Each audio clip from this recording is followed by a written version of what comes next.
Good afternoon, everybody. My name is Paul Hannigan, President of Letterkenny Institute of Technology. It's my great pleasure to welcome you to this very special virtual open evening operating from here and also in our Killybegs campus. We're sorry that we can't invite you directly on the campus at the moment, but due to the restrictions, it's impossible to do that at this time. But it's for you today, and we want to make sure that you enjoy it thoroughly and that you get all the information you need. We put on a really strong agenda outlining the various programs that we have on offer here in Letterkenny and all the other activities that are available to you when you join Letterkenny IT.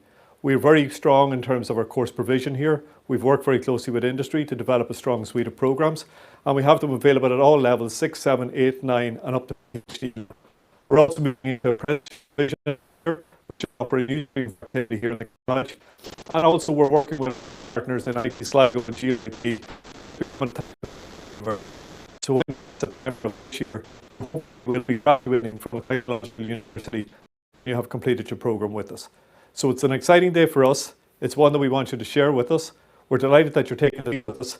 And please use it carefully to ask all the questions you can to meet the people who can help you and to join us September 2021 on campus, back to normal, and enjoy your time with Letterkenny IT. We look forward to seeing you then. Thank you, Paul. So welcome everybody to Letterkenny Institute of Technology Virtual Open Evening. You're very welcome to join us virtually here today. As Paul mentioned, due to COVID-19 restrictions, we can't have you on campus as much as we would love to have you on campus. Today, we're accepting your questions across a number of platforms. You can ask your questions direct to our LYIT staff through our platform openday.lyit.ie, or you can send us your questions in via Facebook or via our YouTube platform. Today you can contact us across all platforms. Our CAO hub is positioned here behind me, and my colleagues Tracy and also Samantha are managing your questions and queries as they come in across the day. So how is today going to go? From 3 o'clock to 7 o'clock, we have a series of talks taking place from our heads of departments, 10 representatives, and we also have students across all of our programs sharing their stories about student life and life on campus here at Letterkenny IT. We can't have you on campus at the minute, as much as we would love to show you around, but we're hoping that this event showcases the facilities that we have here at Letterkenny IT. Throughout the day, we'll take your questions live on Facebook as they come through on the platform. And again, feel free to like and share this event with your friends and families near and wide. We know we have people watching in from far parts of the world, and we really hope you get to enjoy this event, and we really hope you get to see what life is like here at Letterkenny IT. So for now, we're going to move towards our first of our talks. We're going to be moving towards the Department of Nursing and Healthcare. The Department of Nursing and Healthcare's Head of Department, Dr. Louise McBride, is going to present the programme offerings that are available in the Department of Nursing and Healthcare. And we're now going to head straight to Louise McBride. We hope you enjoy your day. Welcome everybody. My name is Dr. Louise McBride. I am the Head of Department of Nursing and Healthcare here at Letterkenny Institute of Technology. We are going to share our programs that we deliver here in the Department of Nursing and Healthcare. So the first program is the Bachelor Honours Degree in General Nursing. As you can see, this is actually 31 places, and it leads to a registration in General Nursing. Our second program is the Honours Degree Bachelors in Psychiatric Nursing. In this program, we have 32 places, but this is aligned across 2 separate mental health services in the Northwest. 16 places are aligned with Donegal Mental Health Services, and 16 are aligned with Sligo Leitrim Mental Health Services. The third honours degree is a Bachelor Honours Degree in Intellectual Disability Nursing, and this has 20 places through the CAO. I just want to draw your attention to the minimum entry requirements that you'll see in the prospectus, but in particular the maths, which needs a minimum of an O6 or a H7, and it also needs a science subject, whether that's physics, chemistry, combined biology or ag science, and the minimum there is a 06 or a 07 or a H7. It's important to note that our degree in nursing is actually delivered in partnership with our HSE partners. So we have a memorandum of understanding, and this is very important so you can fulfill your clinical placements as part of the 4-year degree programme. Another important aspect to highlight to you is that Garda vetting is essential. We ensure that all of our student nurses do mandatory training, and we also ensure that there's a health declaration. But more details with regards to this can be seen in the prospects. The other important item to flag with you is that it is a combination of theory and placements over the 4 years, which is a full-time honours degree programme. From year 1 to 3, you are what we call a supernumerary student. And this basically means that when you're in placement, you are supervised under the direct guidance and supervision of a registered nurse, be that in general, psychiatry, or intellectual disability. In 4th year, there is an internship. The good news is that this internship is actually a paid internship for 36 weeks, and that runs from January of your final year until the end of August. The most important thing to flag here is that your qualification in nursing at the end of 4 years is a dual qualification. Not only will you have a primary honours degree in your relevant discipline, but you will also be accredited and on a register with the Nursing and Midwifery Board of Ireland as a registered nurse. So I've mentioned the placements in the Northwest. So this is just to give you an idea of where, as a discipline, you might spend your placements, because students like to know where they will spend their placements across the 4 years.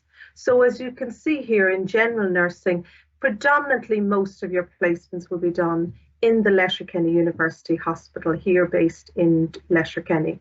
But we also have community-based settings, care of the older person settings, primary care setting, including the public health nurse.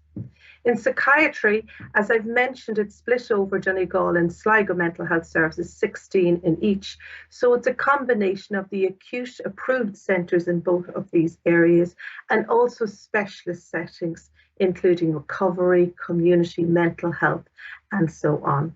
But also the psychiatry nurses do have to do a small placement, a short placement in the acute general setting also. The final one there is the intellectual disability clinical placements. Again, an array of different services throughout the Donegal catchment area, all taking on board some full-time residential, day services, and specialist settings also. So general nursing is by far possibly the most popular of the three in terms of applications, but of equally opportunities in the other disciplines also. So this will just give you an insight as to the different subjects areas that you'll be covering. So you do nursing skills, which are the fundamentals, including blood pressure, temperature, pulse. There's also skills of oral hygiene, catheterization, bed making. But you can see there's lots of other very interesting subject areas, more detail obviously in the prospectus for these courses, but you do biology and related science, you do social and behavioural, which includes sociology, psychology, professional and ethical nursing incorporates law, ethics, and then of course the clinical nursing pathways, which are very much specialist, including medical, surgical, and then other specialisms within the nursing general area. The general nursing placements, as I said, will be predominantly done in the Letterkenny University Hospital and also the community. Psychiatry, some very exciting modules there, as you can see, some core to general, but these are the different ones, specialist to psychiatry. Complex needs and mental health, you do pharmacology and mental health nursing, there's mental health and care and recovery, and also psychology and sociology. Intellectual disability will also have very specialist modules. An example of those different to general and psychiatry would be genetics and healthcare relevant to the intellectual disability client. and also health needs and interventions in the intellectual disability nursing setting. There's an emphasis on positive approaches, dealing with behaviours of concern, dealing with clients with intellectual disability who fall into the category of ageing and caring, and also then fundamental and specialist skills. So that's given you just an overview of our 3 programs, an overview of the placements, an overview of the modules.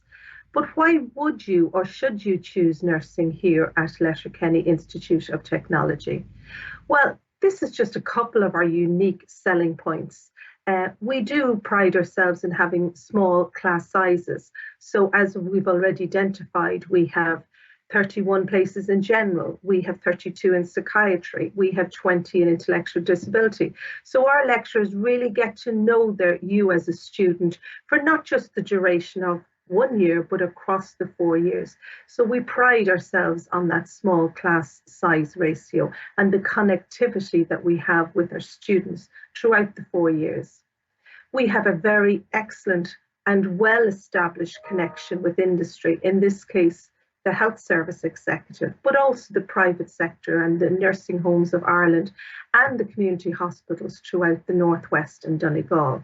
We offer excellent progression routes for you as a graduate in specialist practice, including lots of masters. We'll talk about those in a little while.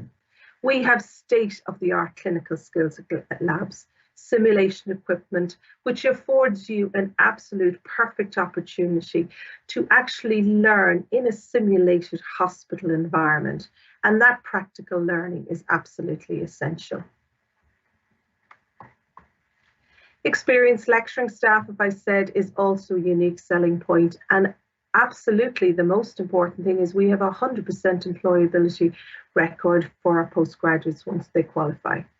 The career opportunities, as I've said, are vast and can be very varied. So a career in clinical specialist nursing, in advanced nursing practice, lots of our graduates go on into nursing management positions, clinical nurse manager positions.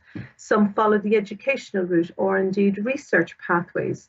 And as I've also referred to, there's progression routes to other conversion courses in other allied healthcare professions, including medicine, OT, physio, pediatric nursing, and lots of other opportunities.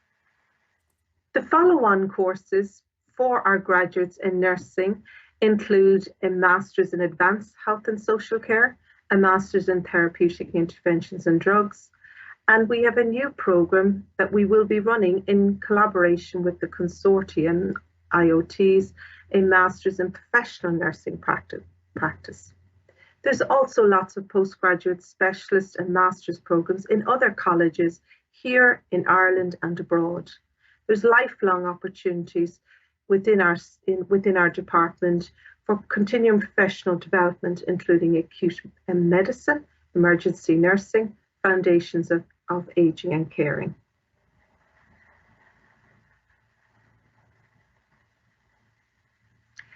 So that's just a very quick overview of the programs that we offer here at the Department of Nursing and Healthcare. It's been a pleasure giving an overview of those, and we hope to see and hear from you in the very near future. Thank you.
Choose to believe in yourself. Choose the next level. Choose new skills. Choose experience. Choose new opportunities. Choose achieving your goals. Choose your way of learning. Choose the coolest place on the planet.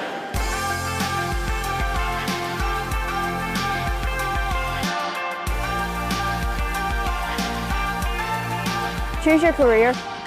Choose from a whole pile of courses.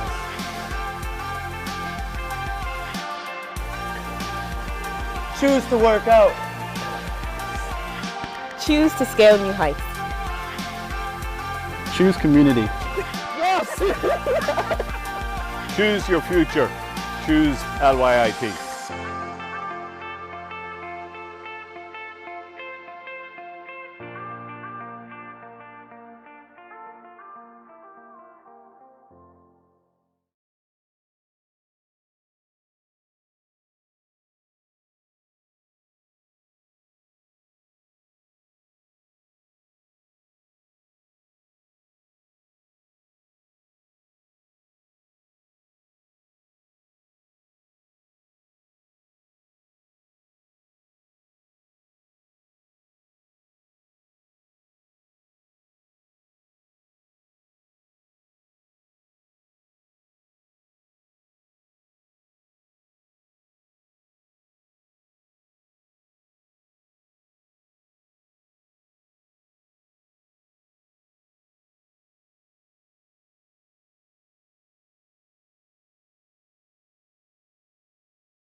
So thank you, Dr. Louise McBride, for that very informative presentation. So now I would like to welcome you all to our Clinical Studies Department, where I'm joined by two students. I'm joined by third year General Nursing student Jodie Gallagher, who is also an Optum Scholar, and I'm joined by third year Mature student Laura Matthews, who studies Health and Social Care. So ladies, you are very welcome here today. Jodie, over to you first. So you're studying general nursing. So a great element to the general nursing course here at LYIT is that there's placement every year. Where have you been on your placement to date? So when we start off in first year, all students were sent to a general medical ward and a general surgical ward. So my first year I worked in medical rehab and in gynecology. So already there's two really different experiences there. And then when we move into second year and third year is when we go into all our specialties. So that is when I worked in places like maternity department, there's pediatrics and theatres, and it's not all confined to the hospital in Letterkenny. It's up in, you can go out to, for example, I went to a community hospital as well, and I worked with a public health nurse for a week, so it's great experiences overall. And what was your favourite? I'd say probably the pediatrics. I really enjoyed working with the kids, so I think that could possibly be something down the line to look into. That's good. And so the nursing facilities here at LYIT are absolutely incredible. Do you think they benefited you on your placement? Oh, definitely, yeah. Because as you can see here, we've got everything we could ever need, all the equipment, and yeah, of course you have the dummies and everything exactly. here. Exactly. We can use them, and it's great because we can practice all our skills instead of kind of being thrown into the deep end and going out to a ward and being expected to use it on a patient straight away. We can perfect it here first before we're doing our placement then. Thank you very much, Jodie. So Laura, over to you. You are third year in Health and Social Care, and as a mature student, why did you choose LYIT Health and Social Care course? Well, the first choice for me was because it was close to home. The next choice was the availability of everything on campus. You have multiple different clubs and societies. Yep. You have multiple different, in the sports centre, there's multiple different activities to take part in there. The reason it was Health and Social Care was of the diversity of the subjects. There's a lot of scope then for my future in different jobs. Yeah, and there's placement also involved in your course as well, which is very beneficial to the workplace as well. So being a mature student, Laura, with a family, how do you balance work life and college life? Because that is a question we ask every mature student that has kids. How do you balance the work life and home life? I'm just going to say time management with time management and extra time management. Basically, you need your whole life just it's like all these journals now. It's journaling everything you need to take when the kids are going to their clubs and when you have to go to, what things you have to go to. Again, you can speak to your lecturers at any time. So far in the 3 years I've spent here, I could speak to any of my lecturers about, maybe extra help or, extra time on an and you also assignment. have the curve there as well. The curve, it does different things for mature students and learning difficulties and disabilities. Things like that. So you would make use of that as well. It's very varied, yeah. So thank you very much, ladies. Thanks for joining us today on campus. It was great to have you on campus. We are now heading over to Jill Murphy in the International Department. Hi. What a great opportunity to tell you about Letterkenny Institute of Technology and all about our international students. My name is Jill Murphy and I'm the International Manager in LYIT. In our very friendly international office, we'll be helping you from start to finish. We'll be here to answer all of your questions on the programmes and on life in Letterkenny. We'll help you to process your non-EU applications. When you arrive in Letterkenny, we'll offer you pastoral support. We'll guide you every step of the way. We're here to make sure that your experience in Letterkenny and Ireland is the best it can possibly be. I wanted to tell you where we're located. So LYIT is in the northwest of Donegal. It's the northwest of Ireland. We're very close with the border with Northern Ireland, only 20 minutes away. We have a very close relationship with Northern Ireland. Letterkenny is very beautiful. We have many award-winning beaches and also famous cliffs, castles, greeneries, parks. We're actually a town rather than a city, which has its benefits, as I'll be telling you today. In the city itself, there are plenty of restaurants, shops, theatres, swimming pools, everything you would expect to find as an international student in your place of study. Why are international students choosing LYIT? They come here predominantly for the great programs we offer at undergraduate and postgraduate level. All of the programs are designed with industry experts. We have very affordable, competitive tuition fees. You can compare these to other places in Ireland and other places that you might look at to study. As I mentioned, because we're a town rather than a city, the cost of living is very affordable. You might find that your accommodation is about a third of the price that you might pay if you lived in a big city. This is a big factor for students when they're looking for a program. As you can hear, we're English speaking. We do have a national Irish language, but all of the programs and all of the campus, we use the English language.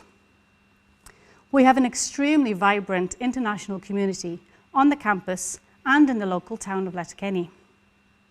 You can come to Letterkenny and LYIT, and you personally can really make a difference on the campus and in the town. Many of our international students in recent years have come and joined and started their own clubs and societies on campus. In recent years, we've seen the start of the Indian Society, the Malaysian Society, the Chinese Society, the International Society, even the Indoor Cricket Club. All of these were started and ran by international students like yourself. Many of the programs we offer have work placements. The students love this. It gives them an opportunity for real-life work experience while they're at LYIT. The international students, once they graduate from our programs, get fantastic jobs. Some of them choose to stay in Letterkenny with many of the multinational companies. Some of them decide to go to a bigger city like Dublin, Galway or Cork. Others decide to go back home and start their career in their home country. The choice will be yours. While you are at LYIT, you're going to be surrounded by beautiful natural beauty. As you can see, we have many programs at undergraduate level in different departments. We also have a wide range of postgraduate programs for you to choose from. We're relatively small with only 5,000 students, but this is an advantage for international students. We have roughly about 300 international students on any given year.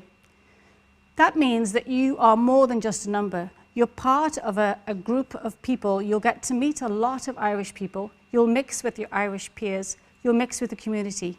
Because this campus is not so big, you'll be able to find your way around.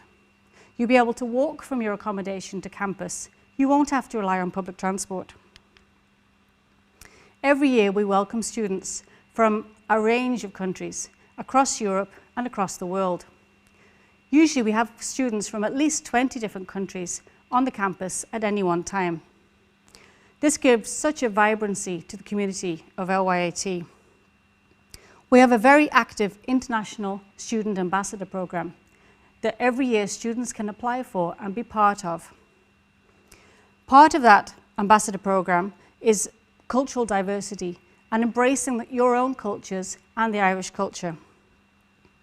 We have a very wide range of clubs and societies on campus, which the international students play a very active role in. What do we assist you with? Well, in the beginning, we assist with your applications. We answer all your questions.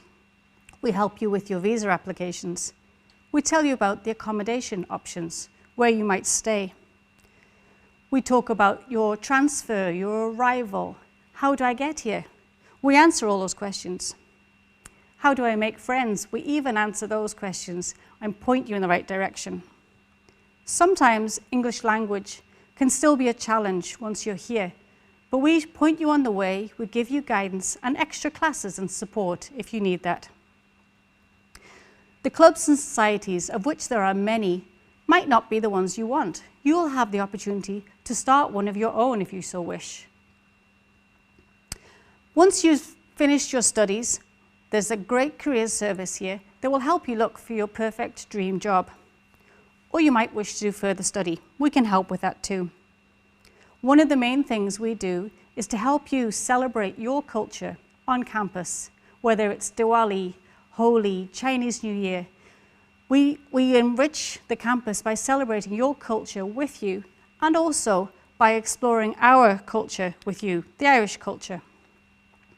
Donegal and Letterkenny really is a beautiful part of the world. But most likely, you won't have a car. So what we do is most weekends, we organise bus tours. We take you around the beautiful beaches, the cliffs, some of the highest cliffs in Europe. We take you to Malin Head, where they filmed Star Wars recently. We take you to see all of the different attractions in Donegal.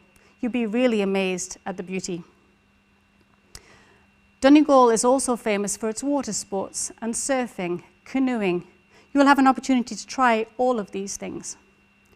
You might have heard about the Irish culture and heard that we like to sing and dance and play music.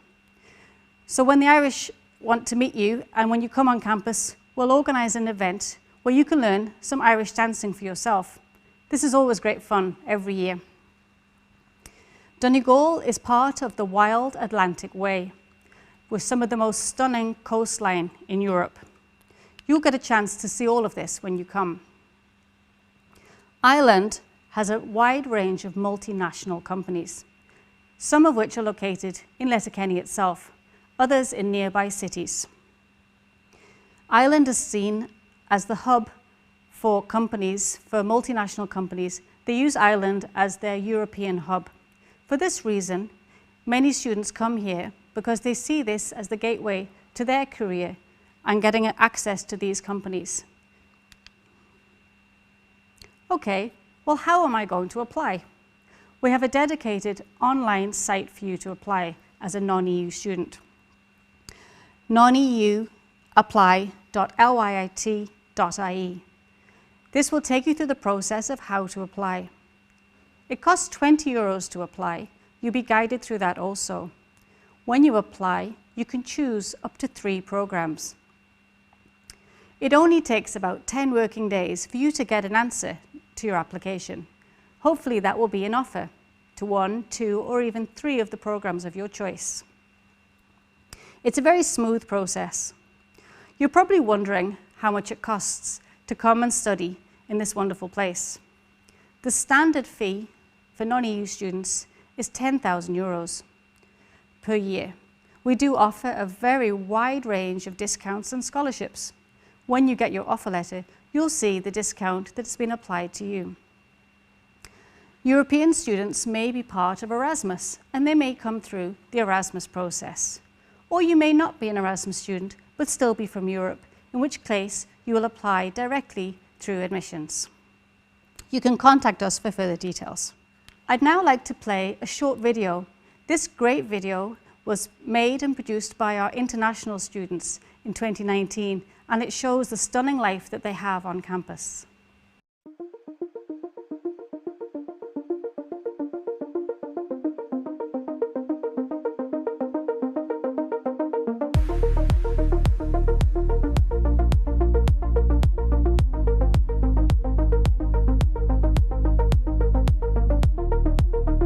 Apa kabar? My name is Edward. I'm the Malaysian student ambassador in LYIT. I'm currently studying in 3rd year law. The reason why I would like to come to Ireland to study was because I would like to have a true cultural experience, and indeed that's what Donegal can provide to us.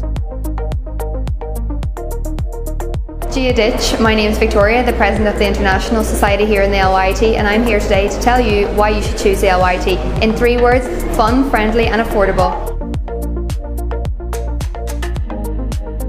你好, my name is Xiao Xiao, and I'm the Chinese Students Ambassador and the President of Chinese Society LYIT. Studying in LYIT provides fantastic opportunity to work in collab, and in summer I got an internship in collab to work in accounting firm. The college sits next to the CoLab, which is an incubator for small businesses, which provide our international students with excellent internships throughout their holidays. Hannigan. I'm Abhi. I'm Dinesh. LYIT provides very good student accommodation. They have good standard job opportunities. You can see a lot of multinational companies here. My name is Anthony O'Shea, and I'm a 4th year in fire safety engineering at LYIT. One of the major reasons that I came to Letterkenny IT was the price difference. 1 year of college back home would be actually more than 4 years of college at Letterkenny IT. My name is Lynn And I'm Ange. Why we chose Ireland? Because of the people. People here are really well known to be very friendly, warm, and they just makes you want to embrace their culture even more, and you adapt really quickly. It's just warm. The weather is pretty cold here, so with people who are warm, it makes your heart feel warm as well. So it's like a home away from home. The living cost here and the accommodation and everything, it's so affordable compared to other cities in Ireland, for example in Dublin. I really enjoy the life and studying in LYIT because of the lecturer in LYIT is so passionate and they are very happy to answer all the students' questions. Here at the LYIT, we have a great sense of community amongst our international students. Between weekly meetings, monthly trips and annual parties, we create a warm, friendly atmosphere. Donegal is the coolest place in the world. The spectacular landscapes are really interesting, especially Mount Hannigan and Sleeve Lakes. Chinese society will organize Chinese New Year every year and will introduce our Chinese cultures to Irish people and will let Chinese students in LYIT not feel alone and make like the LYIT is like a big family. So if you're a student and looking to study abroad, come join us at Letterkenny Institute of Technology.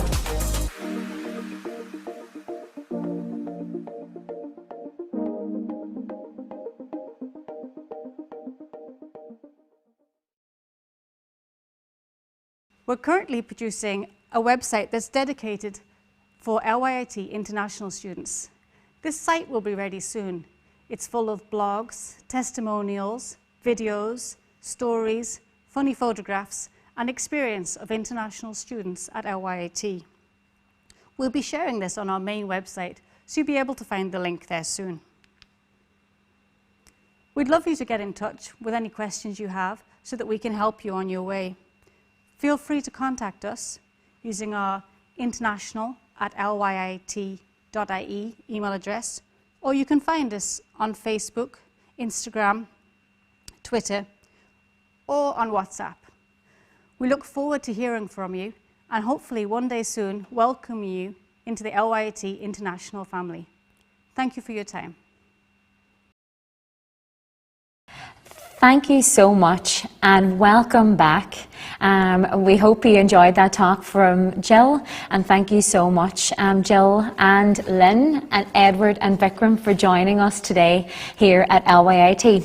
So Jill, as International Education Manager, you really have had a difficult year navigating the whole COVID experience, but can you tell me if there are discussions in place for this September? There are lots of discussions in place to make sure that when people come in September, they know exactly what to do, where to get the information. So at the moment, we're in discussions with the Department of Education, all of the other universities in Ireland, to make sure that everybody is getting the same information at the same time. That should be going out quite shortly so that people have plenty of time to prepare and to know what to do in advance. Yeah, because time is so important when it comes to the international student experience. Why are so many people choosing LYIT? Why has LYIT become so popular? I think we were probably just not known originally, perhaps outside of Europe, but once students started to come in small numbers a number of years ago, they had such a good experience, they were able to share their experience, and people came after them and followed in their footsteps. And each year the experiences have become bigger, they've got great jobs out of their experience, and it's very organic the way it's happened, and it's very natural, and I think it's very genuine that people are coming for the right reasons. That Donegal welcome, Jill. Absolutely. So Lynn, you are a student ambassador. You're also an international student. You've had a pretty special experience having studied your undergraduate programme here in law. So can you tell me, why does LYIT stand out? To begin with, I really enjoyed the environment and life in Letterkenny. There's less distractions and helped me to concentrate more on my academic life. Moreover, the classroom sizes at LYIT are small, so we have more one-to-one sessions with our lecturers, which builds these connections with our lecturers. And I would say, in conclusion, that if I could start over, I would definitely choose LYIT again. Yeah, well, we're going to be very sorry to lose you this year, Lynn, because you've been such a valuable part of student life here at Letterkenny IT. Edward, you're International Student Ambassador. You're that point of contact, having gone through it yourself and now having worked in this role for the last year on behalf of the International Office. Can you tell me a little bit about your role as International Student Ambassador? Thanks, Fiona. My role is to enhance international students' experience by providing support to them before, during, and after their arrival in Ireland. So before students come to Ireland, they can reach out to me or one of the 12 international student ambassadors who are volunteering to speak with students about their personal experience over here, from the learning culture to clubs and societies, and looking for accommodation. And students can also, upon their arrival, we provide assistance to ensure that they feel welcome and supported by providing assistance from the airport to Letterkenny, and also organize student orientation, meet and greet, and organizing students into body groups as well. And throughout the academic year, I act as the go-to person for international students to, if they have any problems or issues, to speak with. And also we organize student activities such as cultural activities, interactive campaigns such as photographic campaigns and well-being weeks to support students throughout the academic year. Yeah, you had a very busy year this year, despite it being one of the most challenging years in terms of the student experience. So many activities organised, so well done for that. Can you tell me just a little bit about some of those activities? We organize activities like the LYIT International Culture Month celebration to explore international students' culture and introduce them to the local community, including our students and staff members in LYIT and also in GMIT and LYIT as well. Fantastic. How can you be contacted? Students can contact me through email at edward.ng@lyit.ie, and meanwhile students can check us out on Instagram at lyit_int. Thank you so much. And Vikram, finally coming to you. You're an MSc and Cloud Technology student. You have come to LYIT during the pandemic. Why did you choose LYIT? Thanks, Fiona. Due to the COVID, it was so tough, to move from India to Ireland, and I chose LYIT just because of the course structure and the content, and it's like more affordable. Yeah. And, living cost in Letterkenny and cost of study is very low as compared to other counties. And apart from that, I also read somewhere the Donegal, it was voted as the coolest place on the planet. I was so excited, and it was like, for me, it was very excited to stay in that place. And when I came here and I saw this place is so peaceful and so conducive to study, and moreover I saw LYIT is presenting a lot of opportunities because it's surrounded by multinational companies. And that vibrancy is really evident on campus.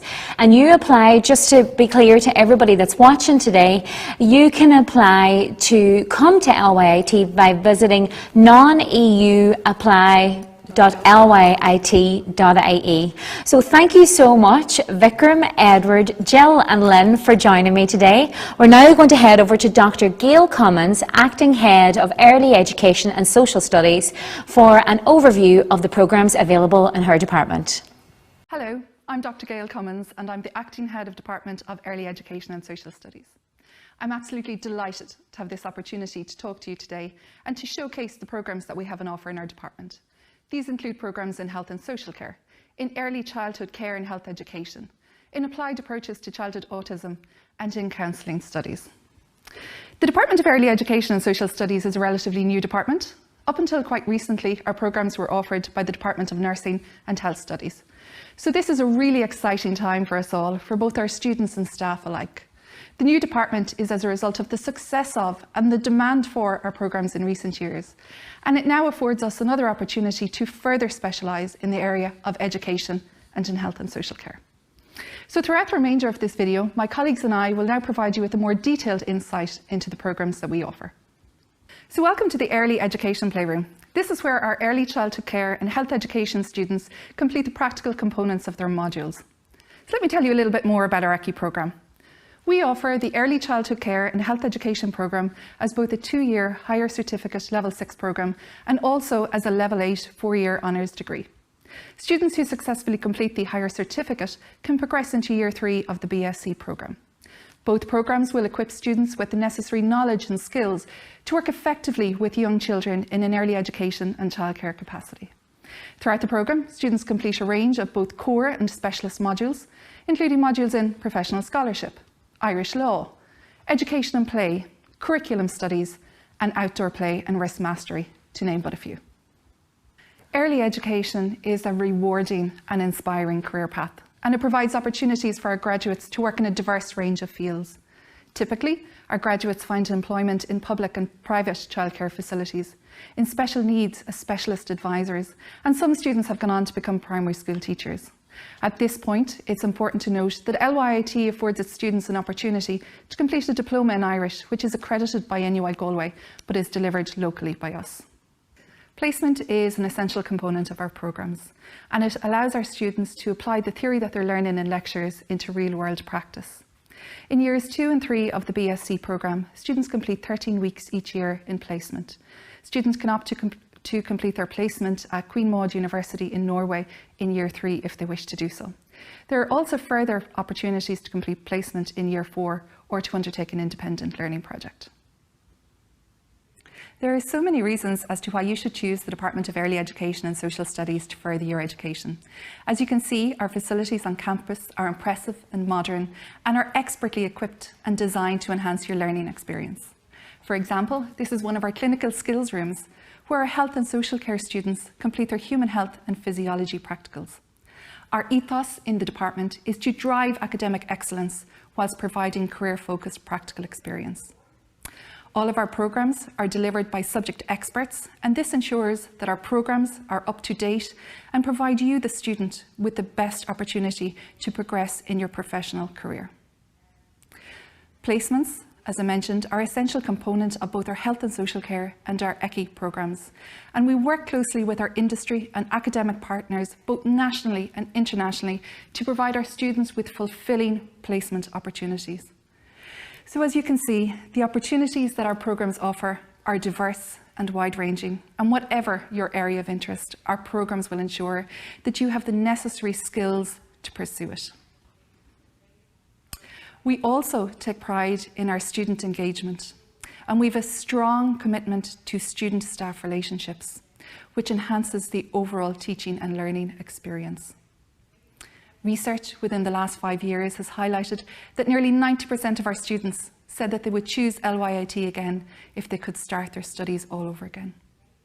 Therefore, it's not surprising that LYIT was named runner-up in the Institute of the Year in 2020.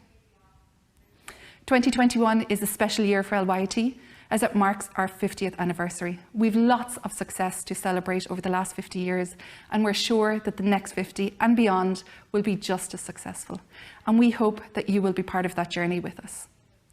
So if you have any questions, please do not hesitate to contact me. You'll find my contact details at the bottom of the screen right now.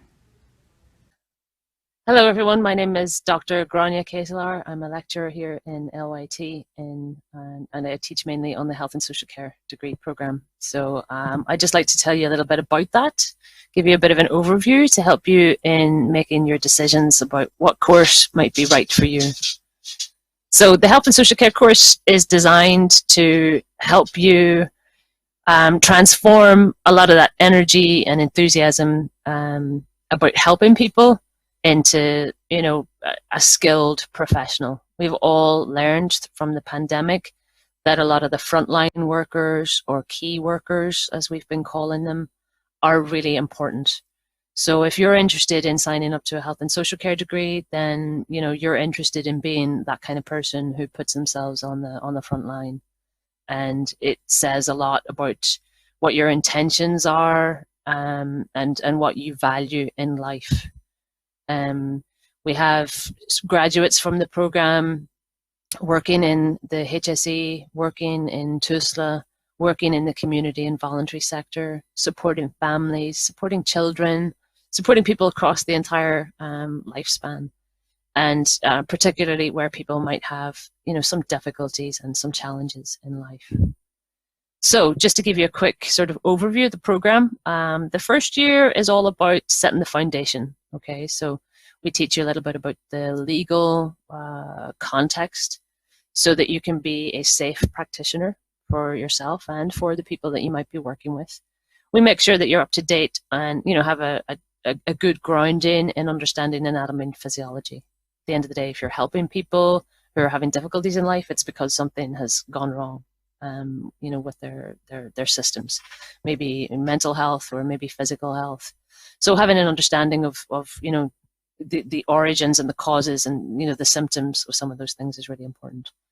In year 2, we kind of take that foundation and we push it a little bit further. We send you out on a placement for 12 weeks. We bring you back into college, and we make sure that you've integrated some of those practical experiences into a coherent sort of knowledge base. So we teach you then about child protection and about working with people with disabilities, working with older people, health promotion, mental health issues. And we progress into 3rd year. We have another round of placement, but the subjects that you study will be a bit more advanced, and we'll be preparing you for things like youth and community work, supporting children and families. So, for example, working in Life Start or, domestic violence services and, issues to do with that, behaviors of concern is another area of kind of, interest and a bit more specialized in year 3. And year 4, then we are preparing you for graduation. So we want to leave you feeling confident and career ready. We push your knowledge a bit further. We support you to study subjects like addiction and therapeutic interventions and anti-discriminatory practice, as well as things like, management and mentoring, so that you're ready to, take up not just a graduate entry level post, but that you're ready to maybe, step a bit further and take on a leadership role in an organization. So at the minute, lots of our graduates are pursuing careers in residential care mainly, which seems to be a growth area in Ireland at the minute. And we've got long-standing tradition of students being interested in working with both children and adults with disabilities. And of course, our aging population means that we need more interested, genuine, caring people to look after our older population. And these are all areas where there's going to continue to be, decent job opportunities in the future. So good luck with your decision making about the course that you'd like to study. And, myself and other staff members here in LYIT are available if you have any further or more specific questions. So thank you. Bye. Hello, I'm Anna Edwards, and I'm one of the lecturers working on the Higher Diploma in Counselling Studies. This is a Level 8 programme, and it's offered part-time through blended learning or online, of course, depending on government guidelines. Entry requirements are a Level 8 qualification and recent experience of using counselling skills in either a professional or a voluntary capacity. Applicants can also apply who have a Level 7 award and relevant experience. You may be eligible as well. It's essential to note, however, that this is not an accredited counselling programme, and therefore it does not equip graduates to practice as counsellors on its own. So please check with the relevant professional organisations such as the Irish Association for Counselling and Psychotherapy. The programme is suitable, therefore, as continuing professional development for those working in education, health and social care, human resources, youth and community organisations, and careers guidance, as well as the prison services or private industry. Another group who may be interested are those who have completed an accredited course in counselling, but who require a level 8 qualification in order to achieve first-time accreditation as counsellors after 2024. There are 6 modules which run over 18 months or 3 semesters with 2 modules per semester. And delivery is either 1 evening a week or over 3 full Fridays, depending on student preference. The first module is a general introduction to counselling theory and use of counselling skills with a key practice element and focus on person-centred counselling. Other modules, for example, look at cognitive behaviour approaches, solution-focused therapy, psychodynamic theory, and the trauma-informed therapies such as somatic experiencing. If you would like further information, please look at the LYIT website or contact me, anna.edwards@lyit.ie, or email the Head of Department of Early Education and Social Care Studies. Thank you. Hi, my name is Trisha Redmond. I am one of the lecturers here in the LYIT's Faculty of Science and Health, more specifically the Early Education and Social Studies Department. I want to talk to you today about our Level 7 Diploma in Applied Approaches to Childhood Autism. Participants on this course come from a wide range of backgrounds, such as students, parents, teachers, SNAs and care support workers.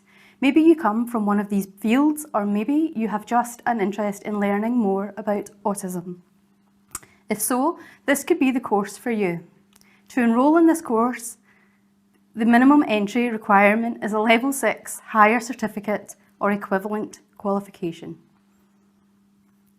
Students who complete the course will gain both practical and applied knowledge in the area of autism. As a student, you will delve into the history and etiology of autism, explore the strengths and challenges commonly associated with it. You will also gain an understanding of how an autistic individual perceives the world around them. Students will also examine various evidence-based interventions that can help support autistic children across various settings such as early childhood education and care, school, home, social and community settings. The course is a mix of face-to-face classes, online blended hours and self-directed research. Progress through the course is recorded by means of continuous assessments. If you wish to enrol onto this course, the postgraduate application forms are available on the LYIT webpage. If you require further information prior to applying, I can answer your questions via email at patricia.redmond@lyit.ie. I look forward to seeing you on the course. Thank you, Dr. Gail Cummings, for that presentation on our Department of Early Education and Social Studies. So today I am joined by 4th year Early Childhood Care and Health and Education student, Orla McHugh, and you're very welcome here on campus today. Thank you, Victoria. And we're in the early years room, which is such a bright and colourful room, isn't it? It's so lovely. It's such a nice room to be in, yeah. Yeah. So Orla, you've been with us for 4 years. What has been the highlight of your 4 years at LYIT? There's been so many highlights. I thoroughly enjoyed my time here in the IT, but I think for me, my highlight was going out on placement. So in 2nd year I went out to an early years setting, and in 3rd and 4th year I went out to a primary school. So it was great to get the hands-on experience, get a proper feel of it and put my theory into practice, and I thoroughly enjoyed it. It was a great experience. And which one was your favourite? I loved both. The earlier setting was lovely. You're working with the youngest of children and it was such a lovely time out with them. But I did love the primary school as well, because hopefully I'll go on and be a primary school teacher someday, and it was great to work with them and get the experience with that age group as well. Yeah, so during your 4 years, Orla, you had the opportunity with your course to do the Irish diploma. Did you take that opportunity? I did, yeah. I done the Irish diploma throughout my 2nd and 3rd year of the early childhood course here. So it was great because I had it done and dusted for my 4th and final year here. So I had that done last year, so it's great to have that done now, and it was great to keep up my Irish and also build further on my Irish. Yeah, and what would the level of that diploma in Irish be like? Yeah, so it was a bit higher than the Leaving Cert Honours, just that little bit higher of a standard. But the teachers are fantastic, and when you put in the hard work, it's very manageable and it's great. Yeah, yeah, and it is a great opportunity because you do need your Irish to do primary school teaching. Yeah. So if any of you are out there that are looking to do primary school teaching, you do need your Irish. Yeah. So Orla, this is your final year at LYIT, and I know it's very daunting, and I know you might not like people asking you this question, but what do you hope to do when you finish here at LYIT? I can't believe my 4 years are up already, but hopefully I will go on and study my Masters in Primary Education, because I would love to be a primary school teacher someday, so hopefully that will be the path that I go down. Yeah, so you really enjoyed your placement and that's what's led you to want to do primary school teaching? 100%. Working with children is definitely for me, it's such a rewarding profession. I'm so delighted I took this course in the IT. Oh, that's really nice to hear, Orla. It's brilliant. So don't forget, folks, our Pubble live chat is available and we have our academic and support staff on there all day. If you have any questions about any of our courses, that at LYIT, you can head over to our Pubble live chat. You can also ask your questions through our Facebook platform. But for now, Orla, I'd like to thank you very much for joining me on campus today. Thank you very much. And we wish you all the best in your future. But for now, we will head over to Patricia Doherty to a presentation on the Department of Business Studies. Hi everyone, my name is Patricia Doherty, Head of Department of Business Studies here in Letterkenny Institute of Technology. I'm delighted to have this opportunity to tell you a little bit more about our programmes, and we look forward to welcoming you here on campus in September. I'm delighted to have the opportunity to tell you a little bit about the programmes that we have on offer in the Department of Business Studies at LYIT. So we have 4 CAO programmes for entry this September. We have our 3-year Honours Business Degree CAO Code LY118. We have our 3-year Honours Degree in Accounting, CAO Code LY108. We have our 3-year Level 7 degree, LY108, and we have our new Bachelor of Business Honours in Marketing with Online Technologies, CAO Code LY128. So the first programme is our 3-year Honours Degree in Business. In this programme, you will cover all the core areas of business, such as marketing, management, law, economics, finance, accounting. But you'll also get the opportunity to choose electives in second year, whether that's a work-based learning project or an enterprise development project. And in your final award year, you can choose a subject area that interests you most, from decision-making, organizational change, or customer experience management, for example. You'll find that graduates from business degree programs go on to a wide variety of careers. In fact, it's one of the reasons that many students choose a general degree in business, because they feel that it doesn't pigeonhole them into one particular career path. Many of our graduates have gone on to postgraduate studies, and those who've gone straight into employment have gone into a wide range of roles, from human resources to operations, marketing, or into the retail sector, or into the public sector. We, of course, have many students who set up their own business, and in fact, a few years ago, one of our graduates opened his business on the day he graduated, and he went on to win the Best Startup Business Award at the Letterkenny Chamber of Commerce Awards. We find that small businesses really like hiring graduates from general business programs, and that's because in a small business, often they don't have the resources to hire people to look at their marketing, to look at their IT systems, to look at sales, to look at office administration. And they like people with business degrees who can come in and have a wide range of skill sets. So feedback from our graduates is always really positive. And I suppose one of the most common pieces of feedback we get is that they felt that doing a general business degree really gave them skills that can be applied across a wide range of industries. So it's a great opportunity to get an honours business degree in just 3 years. The next programme is our 3-year honours degree in accounting. So this is a very popular programme and it's very highly regarded in industry. As well as some business subjects, you will cover the core accounting subjects such as financial accounting and financial reporting, management accounting, law, taxation, and auditing. One of the most important aspects about an accounting degree are the professional body exemptions that you will be entitled to upon completion. The Honours Accounting degree at LYIT has the maximum exemptions available in Ireland. Now, it's important to say as well that you do not need to have studied accounting at Leaving Cert to choose the Honours Accounting degree. Of course, if you have studied it for Leaving Cert, it will really help you in your studies, but there's no requirement to have studied accounting at Leaving Cert. Most of our graduates will go on to become qualified accountants, mostly in practice, some in industry. In fact, many practices come to us looking to meet and engage with our third-year students to offer them training contracts.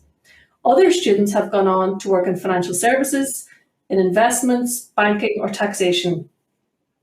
Feedback from graduates is always really positive, and they refer often to the high standard of lecturer, the top-class facilities, that they would highly recommend the course, and I suppose what's really important is the fact that the 3-year honours degree gave them the confidence and belief to move on with their professional accounting studies.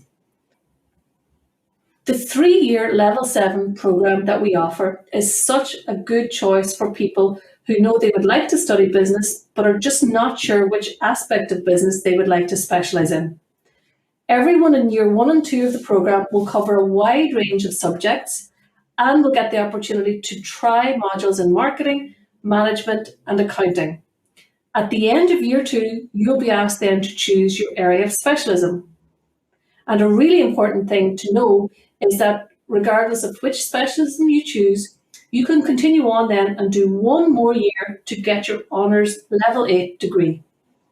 So some of our students will leave after their 3-year Level 7 ordinary degree, and they've gone on to roles as trainee managers, as HR assistants, business development roles, or general administration roles.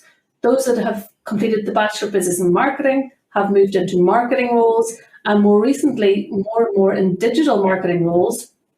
And those that have done the Bachelor of Business and Accounting Level 7 quite often will continue their studies to honours degree level to get the exemptions to allow them to progress on and do their professional accounting exams. So this programme is a really good choice for those of you who know you want to do business, but you're just not sure which element of business you'd like to focus on. Our 4th and final CAO programme for this September is our new honours degree in marketing with online technologies. When we were designing and developing this programme last year, we never would have realised just how important online technology skills were going to be in the world. This is such a relevant programme, and it was designed in conjunction with industry to ensure that the graduates are industry ready. You will study business subjects, but you will focus on marketing subjects such as digital marketing, social media marketing, copywriting, web performance, user experience and design thinking, brand engagement, to name just a few. The really innovative thing about this programme is that you can choose to do it in 3 years straight through of study, or you may decide at the end of Year 2 that you would like the opportunity to go on work placement.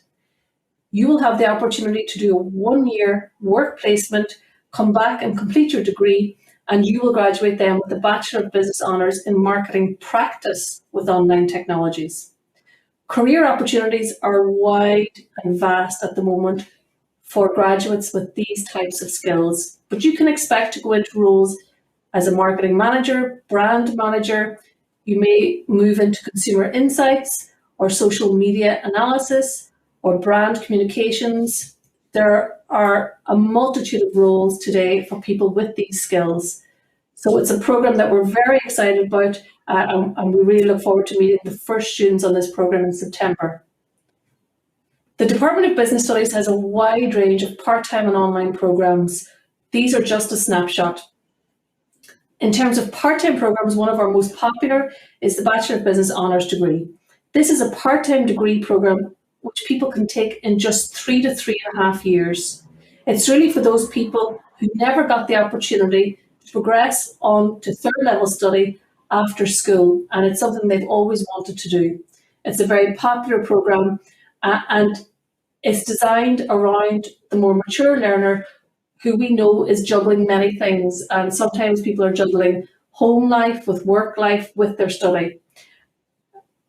In terms of online programmes, we have a really popular certificate in management and leadership, a certificate in mainframe technologies, a higher diploma in business in fintech, and we are currently developing a new online master's in strategy, enterprise and innovation.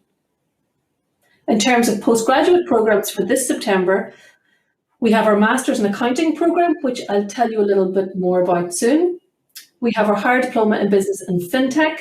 So this really is a conversion programme into the fintech sector where you'll cover a more hybrid programme, which is half finance and half technology.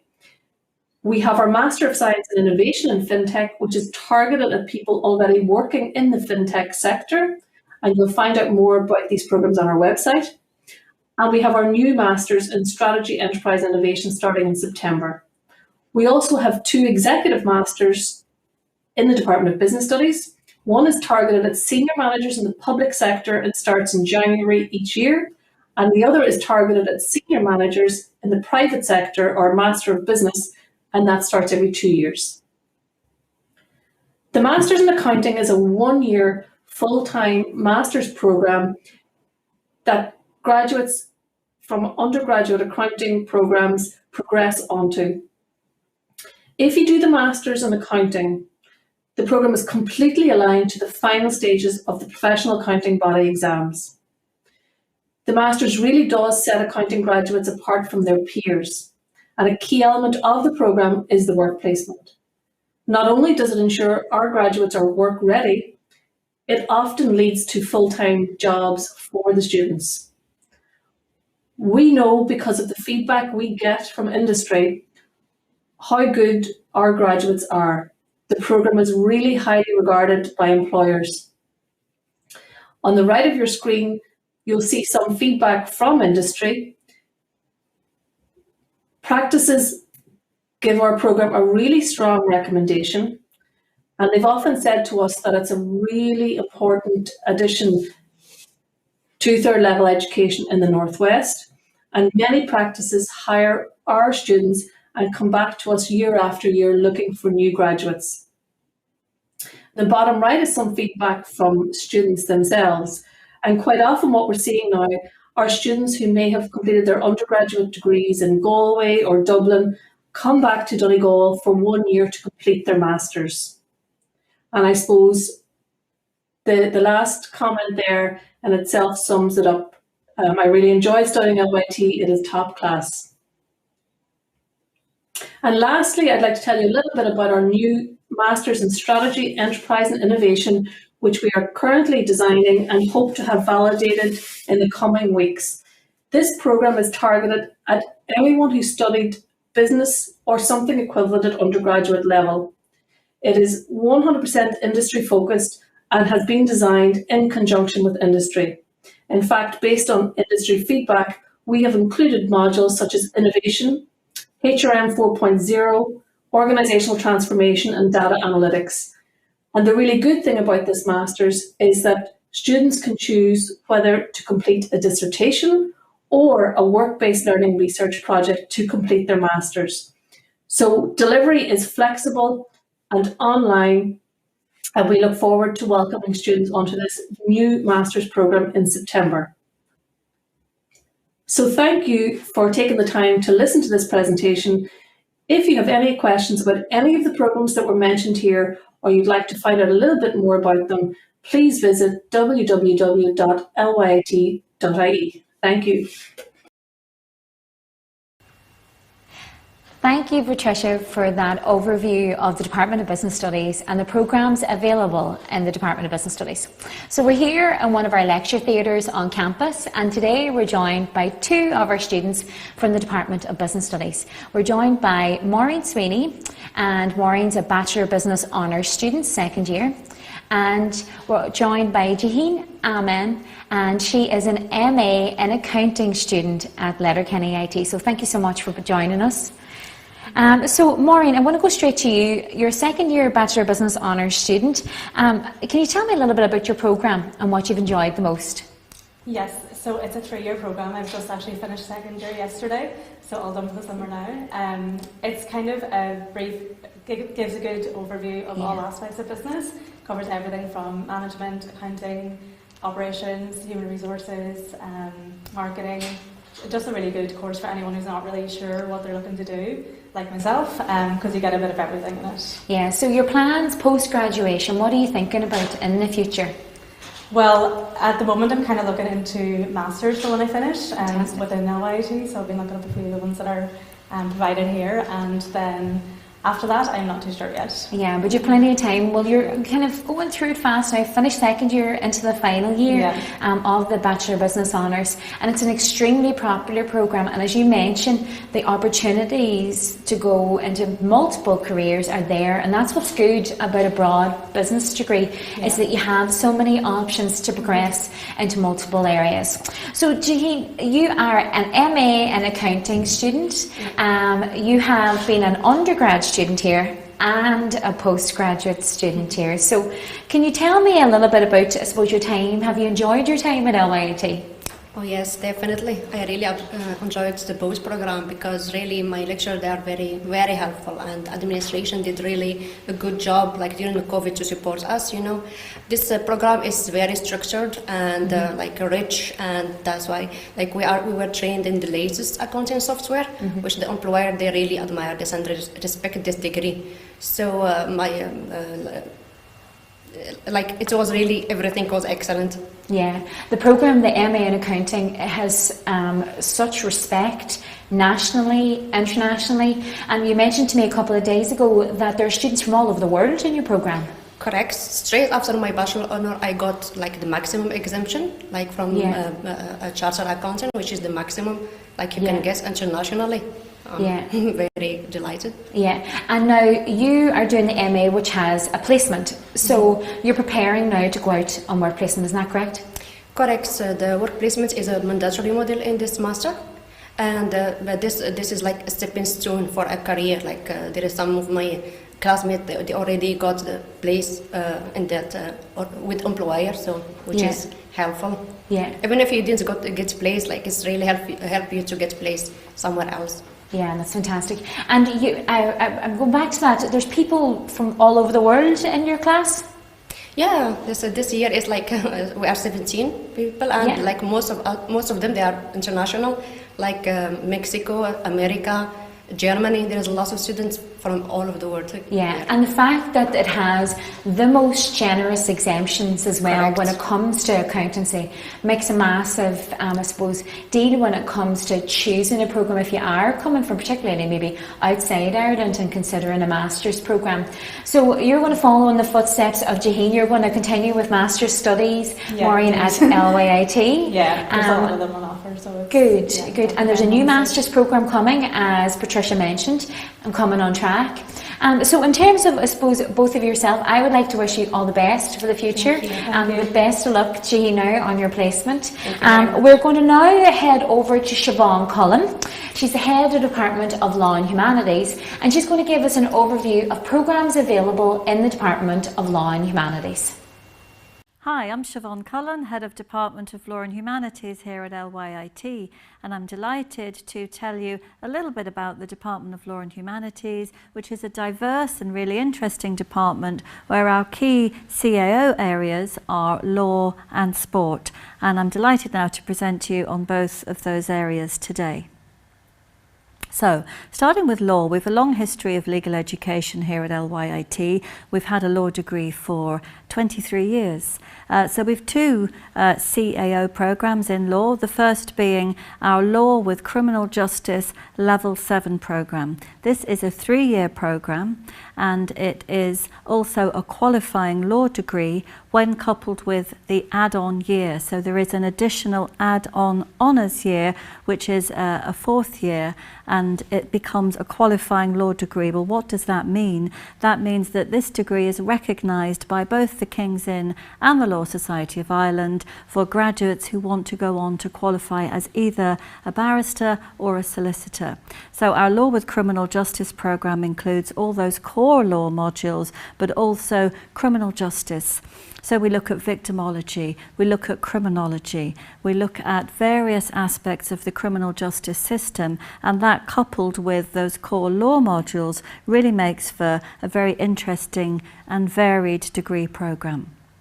Our other law programme then is our LLB honours degree. LLB means Bachelor of Laws, and this is really what we call a pure law degree. This is a level 8 programme, it's also a 3-year programme, and it is also a qualifying law degree. So it contains all those core law modules that you need to qualify as a barrister or as a solicitor in Ireland.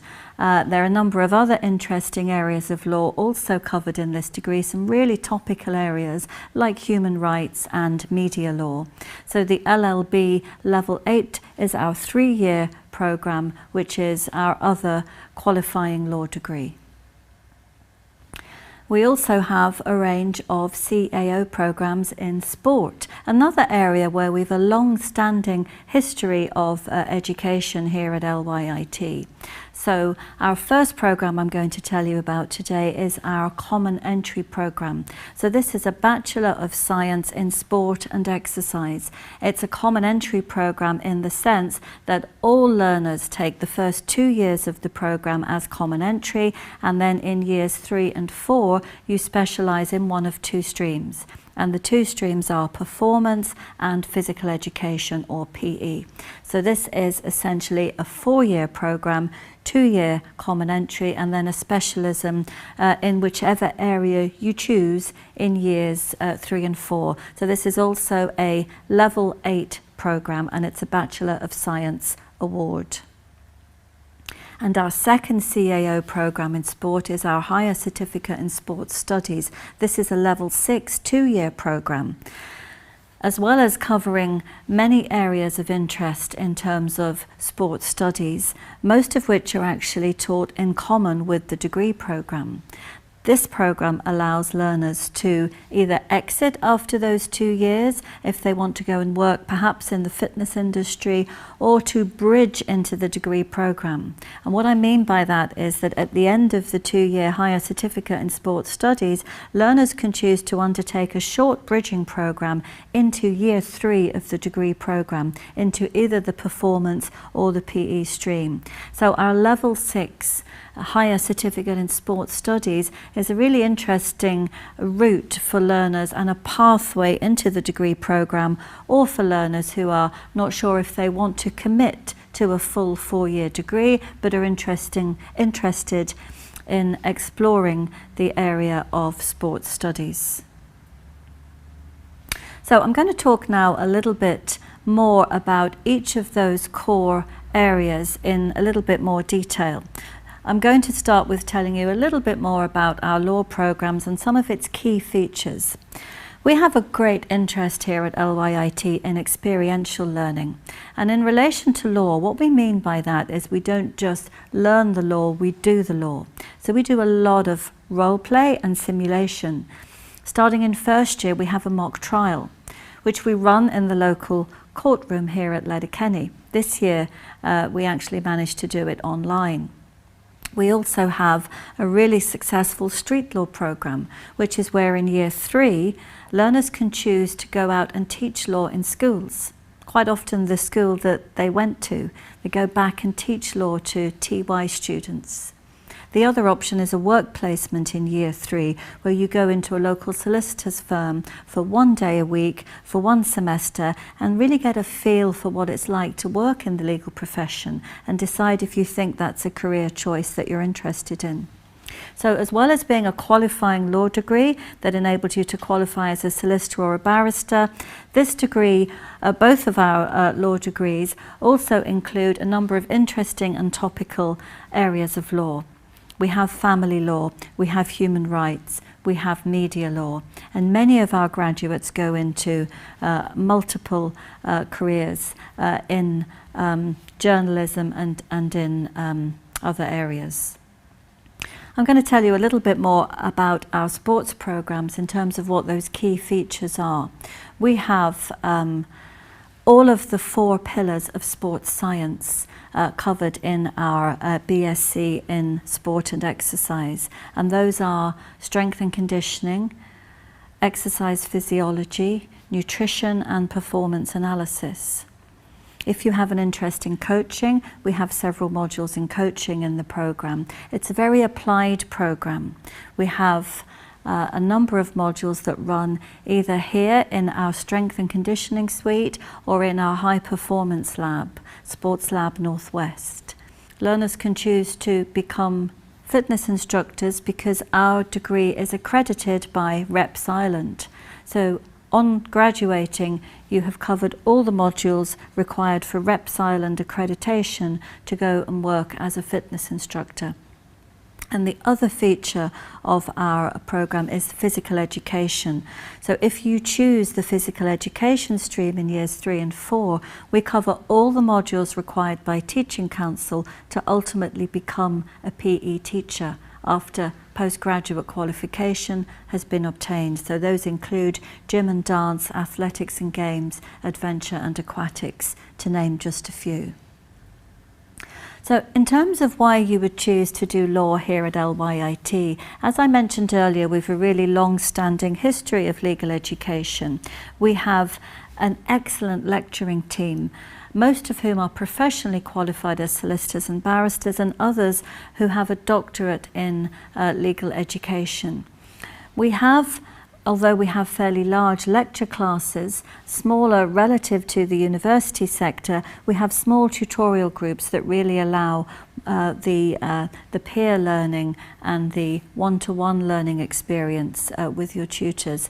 As I've mentioned, we have a huge interest in experiential learning, and there'll be plenty of opportunities to present, to take part in mock trials, to take part in mock mediations and simulated interviews with legal clients. And we have an excellent connection with the legal profession, particularly the Donegal Bar and the solicitors here in Letterkenny and members of the bar who've been really supportive to us and continue to offer work placement opportunity to our students, as well as supporting our street law programme. In terms of why you would choose to study sport here at LYIT, we have been teaching sport here at LYIT for a number of years, and our current programme, which is a Bachelor of Science, would really appeal to students who've got an interest in science and or an interest in sport in terms of playing sport.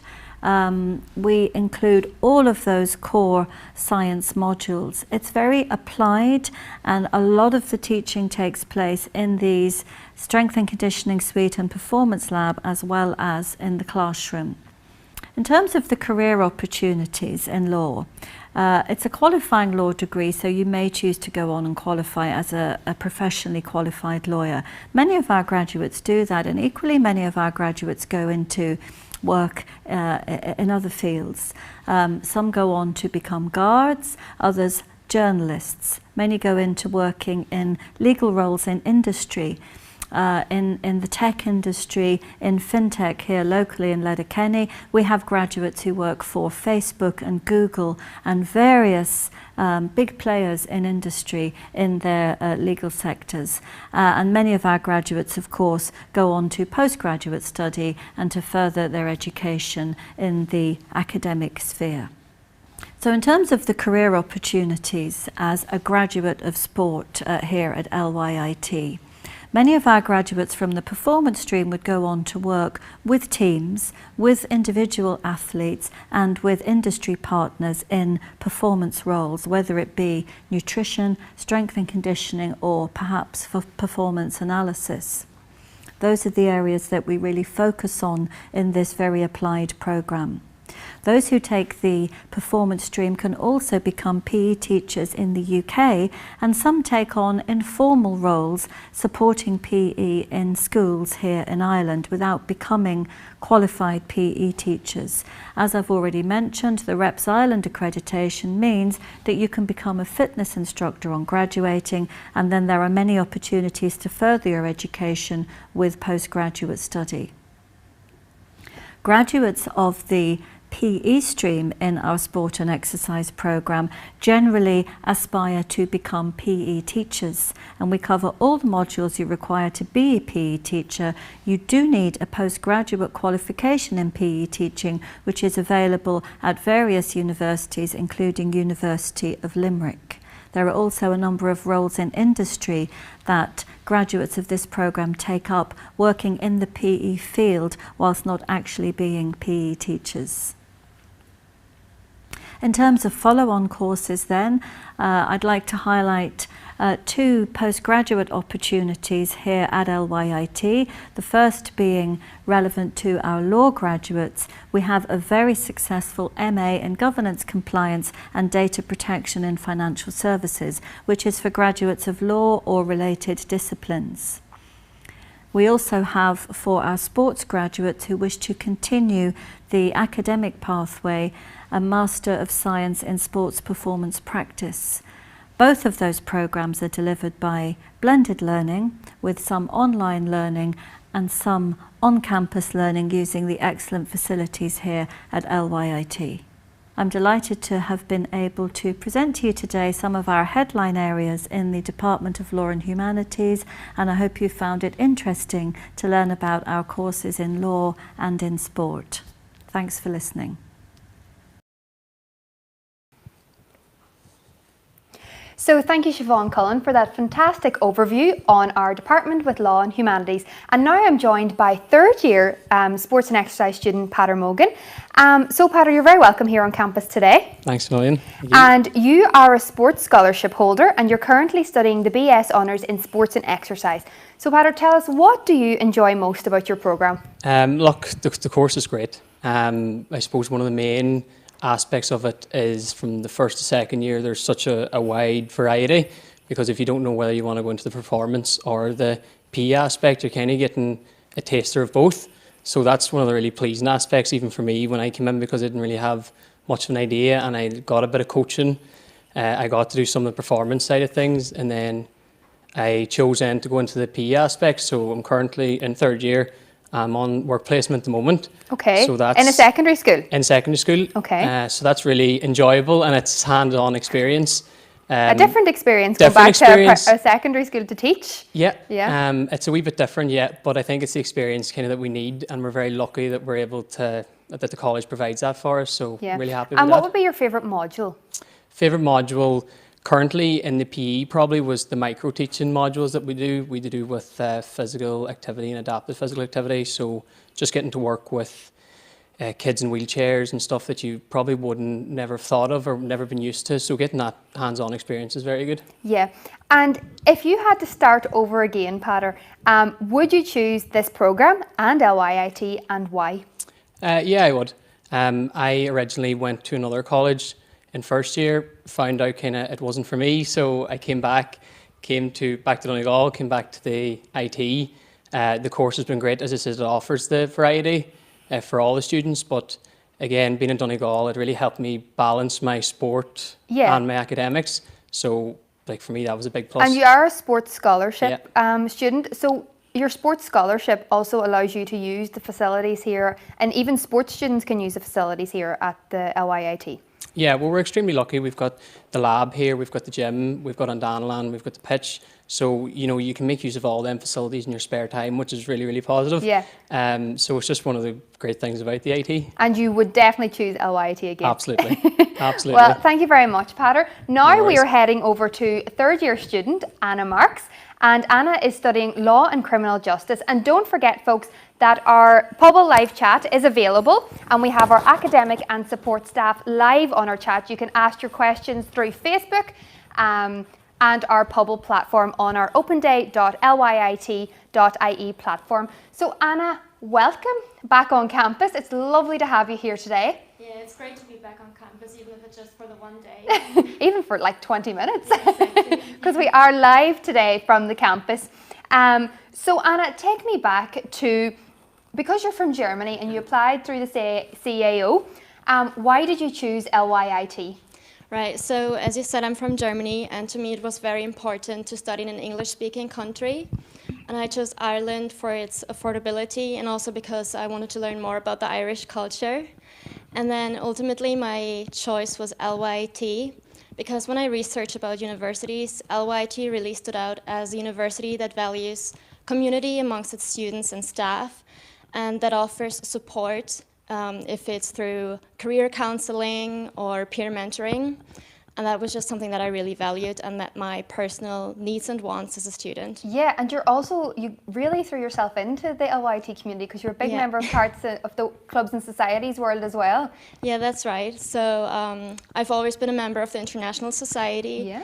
And then in my second year, I founded a vegan and vegetarian society. And this year, I've toned it back a bit because it's my third year, and so I'm only in the debate society, which is actually run by second-year law students. Very good, very good.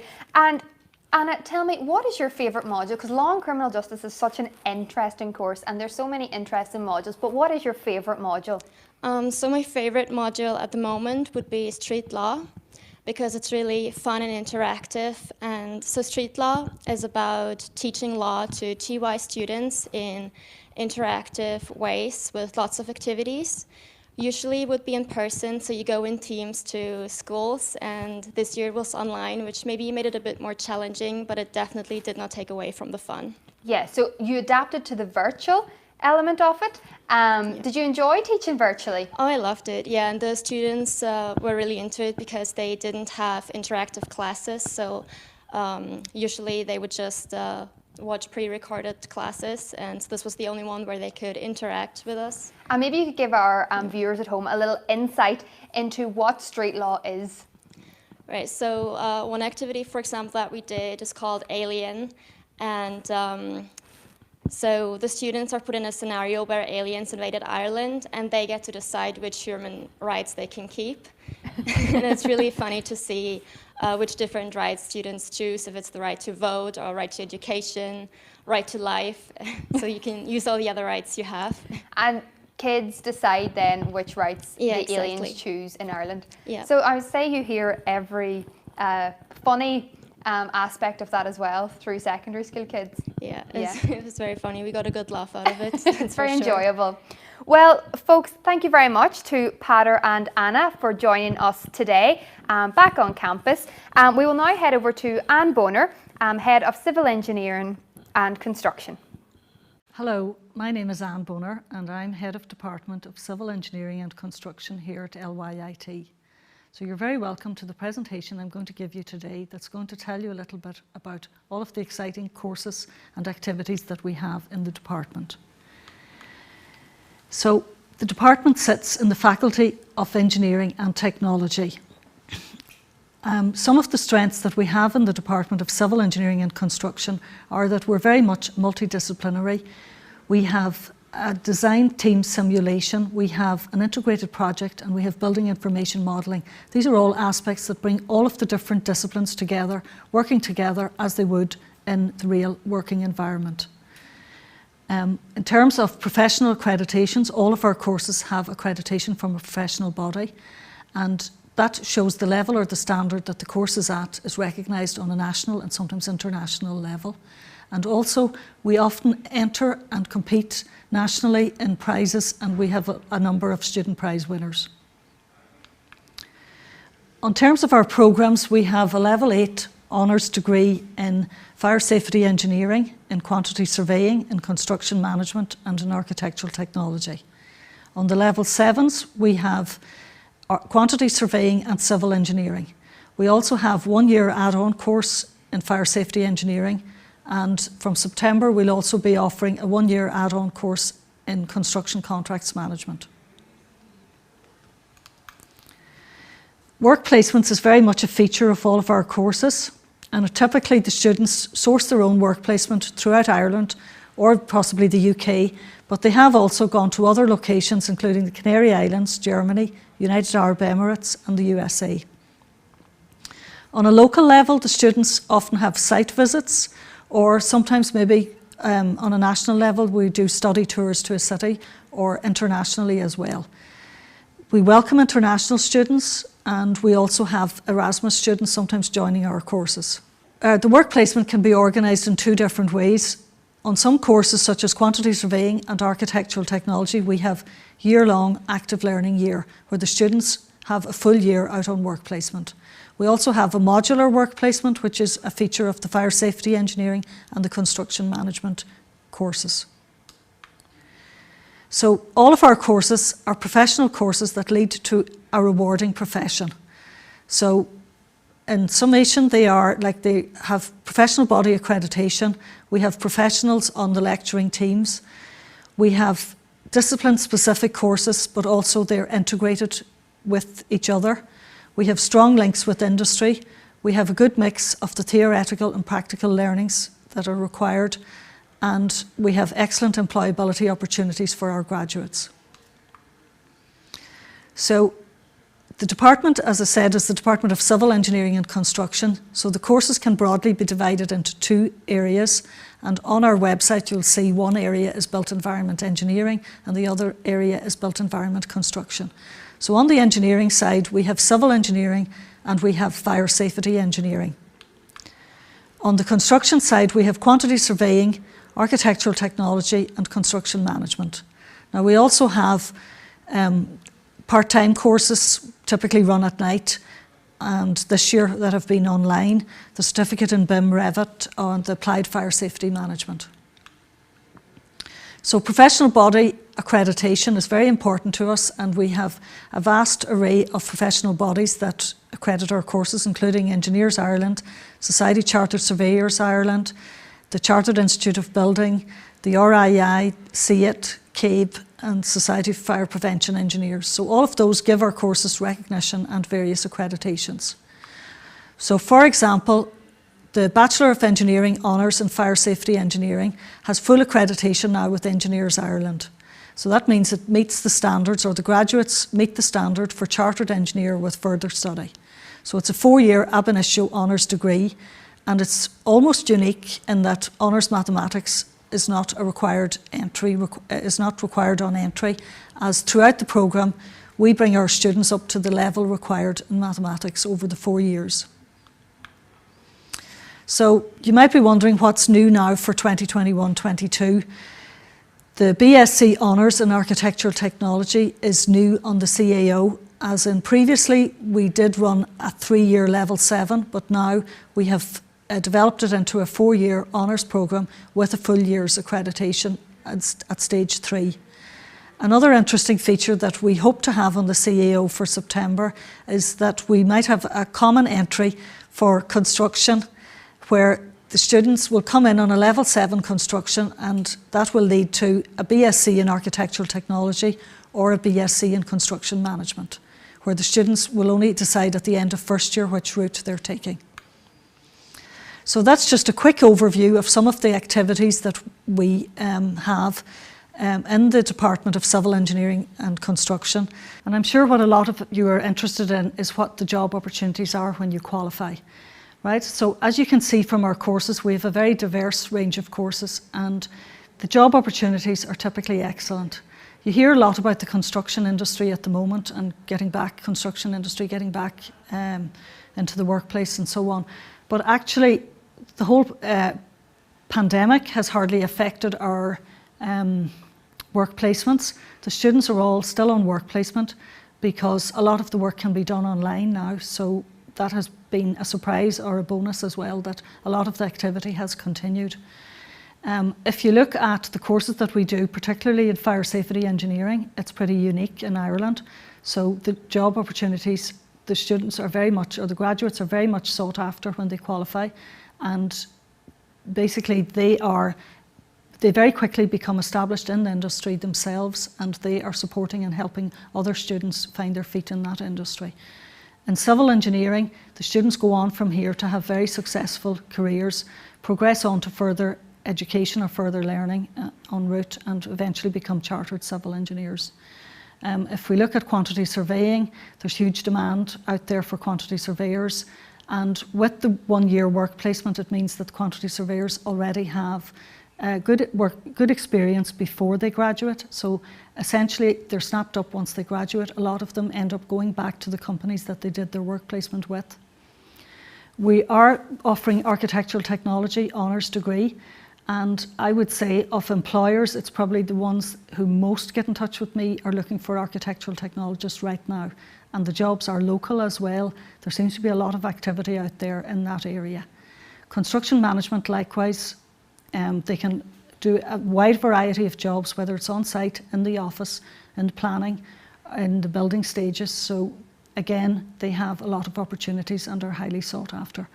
We've been running night classes online here. The certificate in Revit and 4D BIM is underway at the moment. We have 1 semester of it done.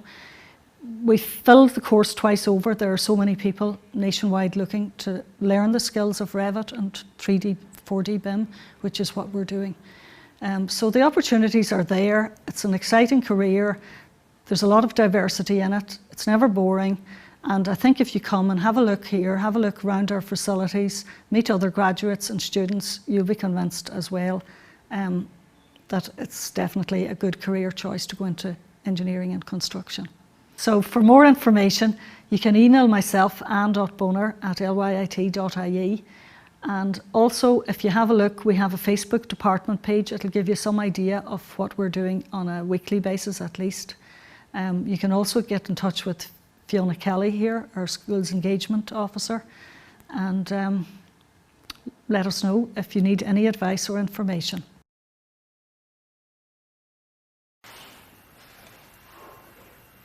Thank you, Anne, for that presentation and the overview of the Department of Civil Engineering and Construction. Today, I am joined by 2 students within the Department of Civil Engineering and Construction. I'm joined by Niamh Bradley, Fire Safety Engineering student, and I'm joined by Adam Stewart, a second year and Construction Management student. So you're both very welcome here today. First of all, I'm going to go to Niamh and I'm going to ask Niamh a few questions about the programme you're studying on. You are studying on one of the most popular and unique programmes available within the Department of Civil Engineering and Construction, Fire Safety Engineering. So in terms of your programme, what do you most enjoy about it? The wide variety of modules that we study, we get to appreciate what each discipline does.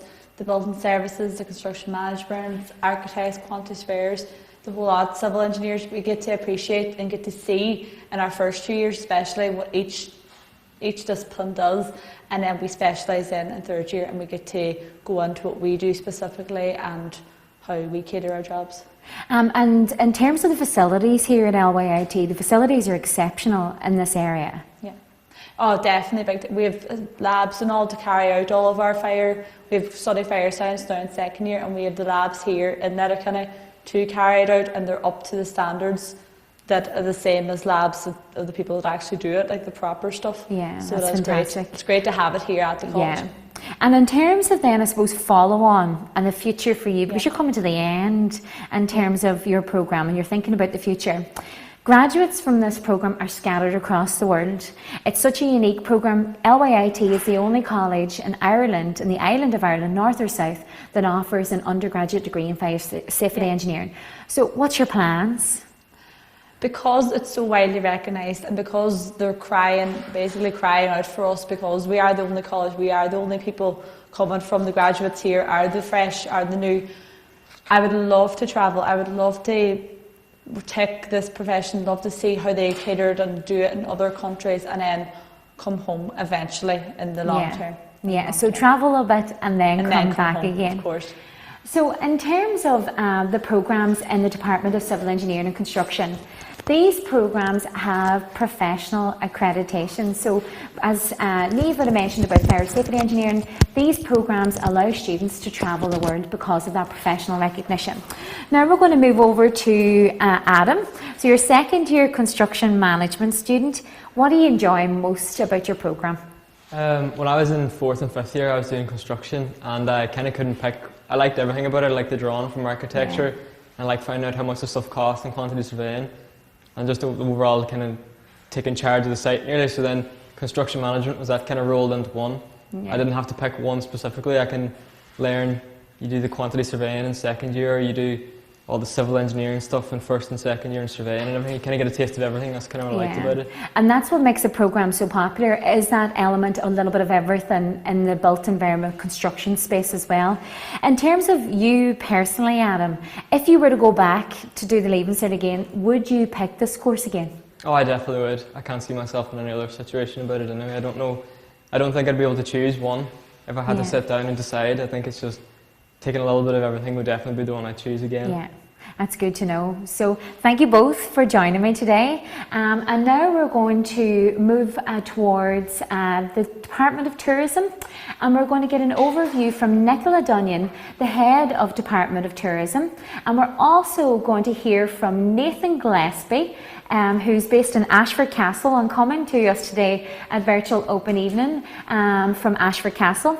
And we're going to have a live cooking demonstration as well from Daniel Lambert. And if anybody watches on TikTok, he's known as Chef Daniel Lambert on TikTok. So over to the Department of Tourism.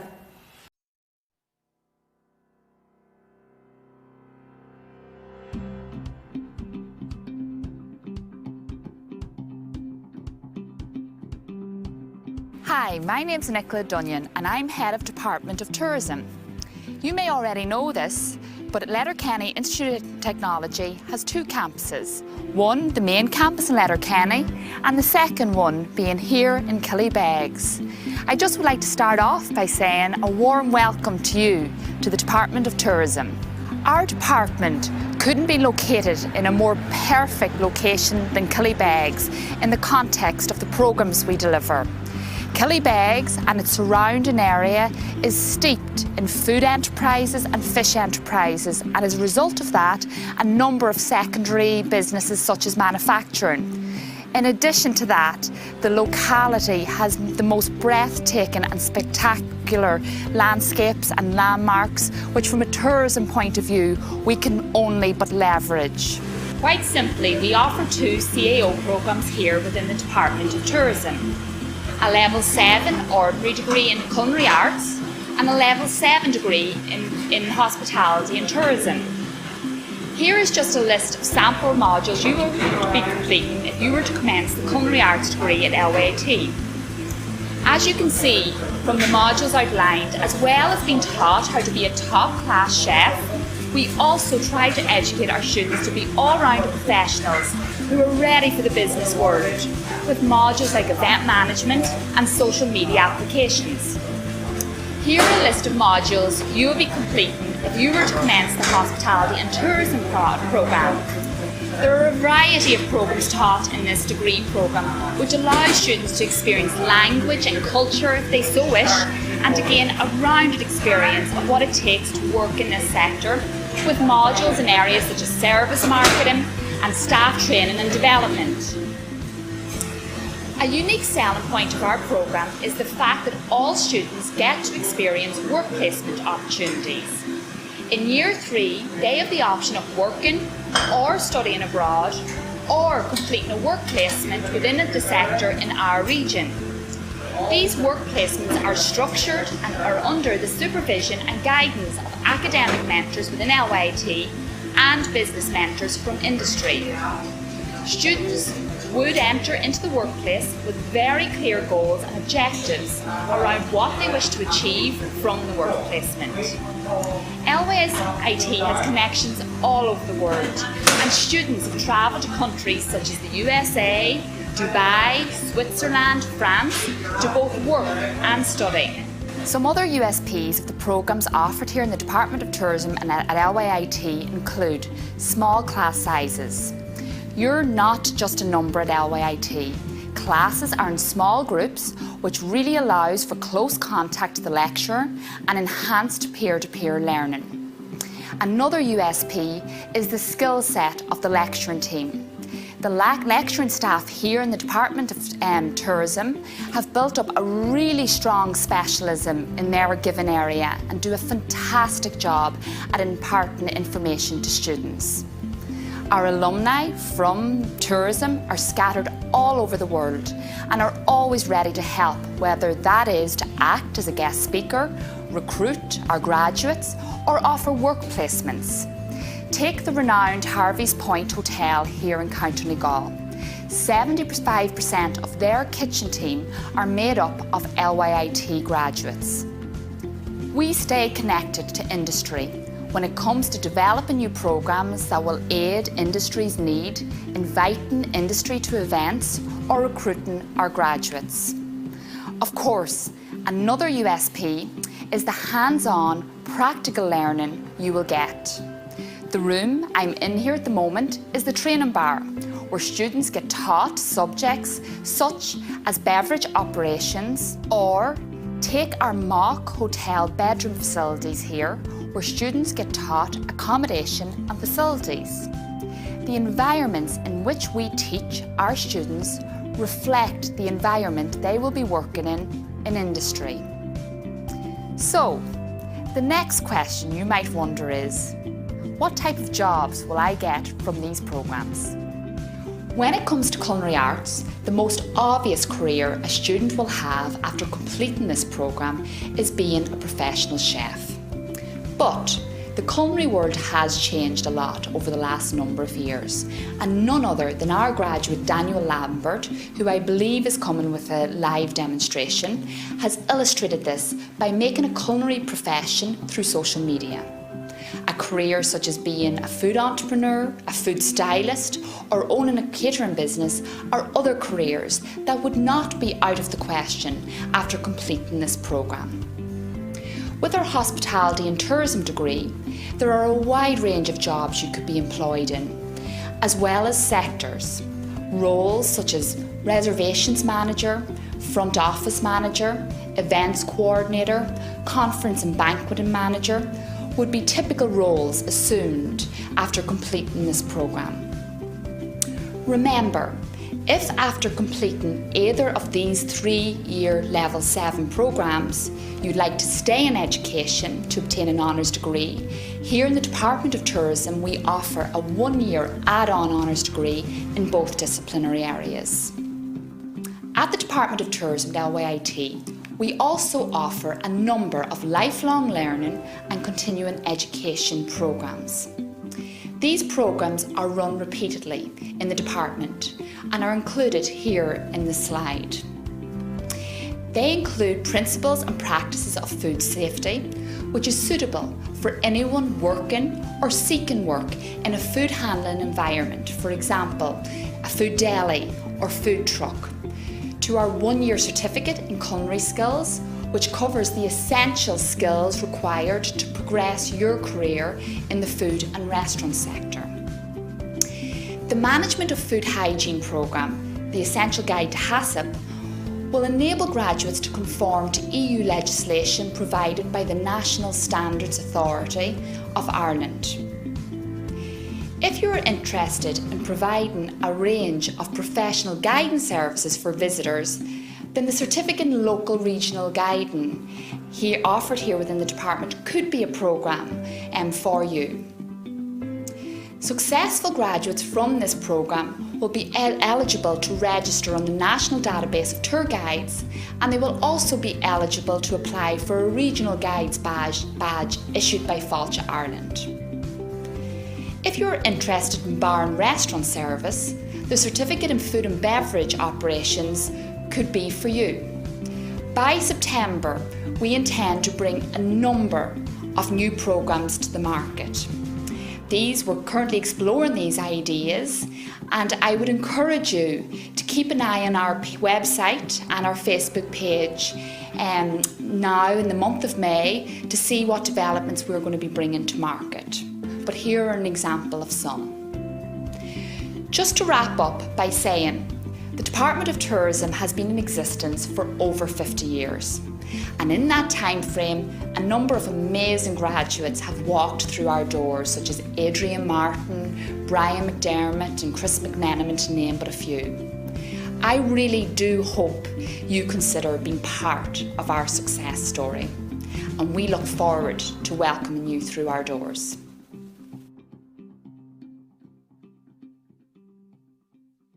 So thank you very much, Nicola, for that overview on our tourism department here at LYIT.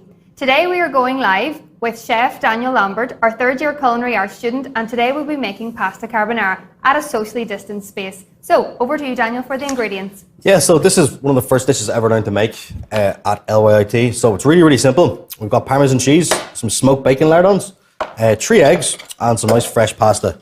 So fresh pasta is always best? Fresh pasta is always best, in my opinion. It cooks quicker, it's more kind of starchier as well, so you get that kind of nice starchy water to add into the sauce then at the end. Perfect. Okay, so the first thing I'm going to do is, well, I've got some hot water on here that's salted already, so I have that simmering away for later on. I'm going to get some bacon into a cold pan, okay? And the reason we're using a cold pan is because we want to render the fats out of the bacon, all right? So I'm just going to put that on a nice low heat. Okay. Now, so once that's rendering out there nice and slowly, my hands a wee wash. Hygiene so Daniel, always first. You always wash your hands first. If you want to tell us a little bit about the modules based on your course. Yeah, so my favourite module was actually Modernist Cuisine. That was one of the modules that I absolutely loved because you could be so creative with food and stuff like that, and we were putting it in kind of like a modern kind of twist on everything. Okay. So like, I'll give you an example. We were making beetroot gels and all that sort of stuff, and kind of stuff that I'd never even heard of before. And I just really got into it. So yeah. So what I'm doing here now is I'm just going to crack an egg into the bowl here. Okay. The full egg. The full egg. So you go in with 1 full egg, and a good rule of thumb for making carbonara. I have enough there for about 2 people. It's 1 egg yolk per person, and always a whole egg to start off in the bowl. Okay. Really simple. So yeah. And this would be perfect for a date night or your first year student that's moving away from home. Yeah, so it's really, really affordable. So like this whole dish here cost about less than €10. I think I would make this every day of the week then. Yeah. So I'm just separating the egg yolks from the whites here. And don't throw these egg whites out. You can actually make dessert from this as well. So you're getting a... Yeah, so you can make a wee meringue or something. Yeah, exactly. Yeah. You can make dessert from pasta carbonara. Who knew? So there we go. Okay, so what I'm doing here now, I'm going to separate them. My hands, another quick wash. And do we just leave this bacon frying here? Yeah, so the you don't reason touch it? you don't touch it, the reason you put it into a cold pan is basically you're just rendering the fat out. So if I was to put that bacon into a hot pan, the bacon will crisp up and all the fat will stay inside. It's the same thing when you're cooking a steak. You want the flavours to remain intact. What we're doing to this here, we're actually taking the flavour out of it.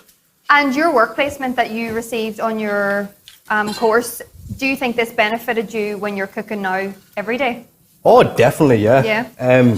My work placement, I started out in Harvey's Point, and then I went to a couple of different places. Went up to Neville Maguire's, Maclean House. That was brilliant.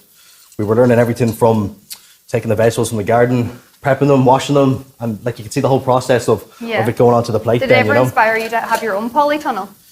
Yeah. We have a polytunnel actually in my home house. Well, my old home house in Leitrim, we had a polytunnel there. Okay. And all of our vegetables and stuff we used to grow. So yeah, I started growing vegetables now. You can come back to me at the end of the summer and I can tell you how they are. Yeah. They're currently just little seeds at the minute, but we'll get there. So you've just stirred the bacon now and we're adding what into this bowl? So what I have in here is the full egg, 2 yolks, some Parmesan cheese and some black pepper.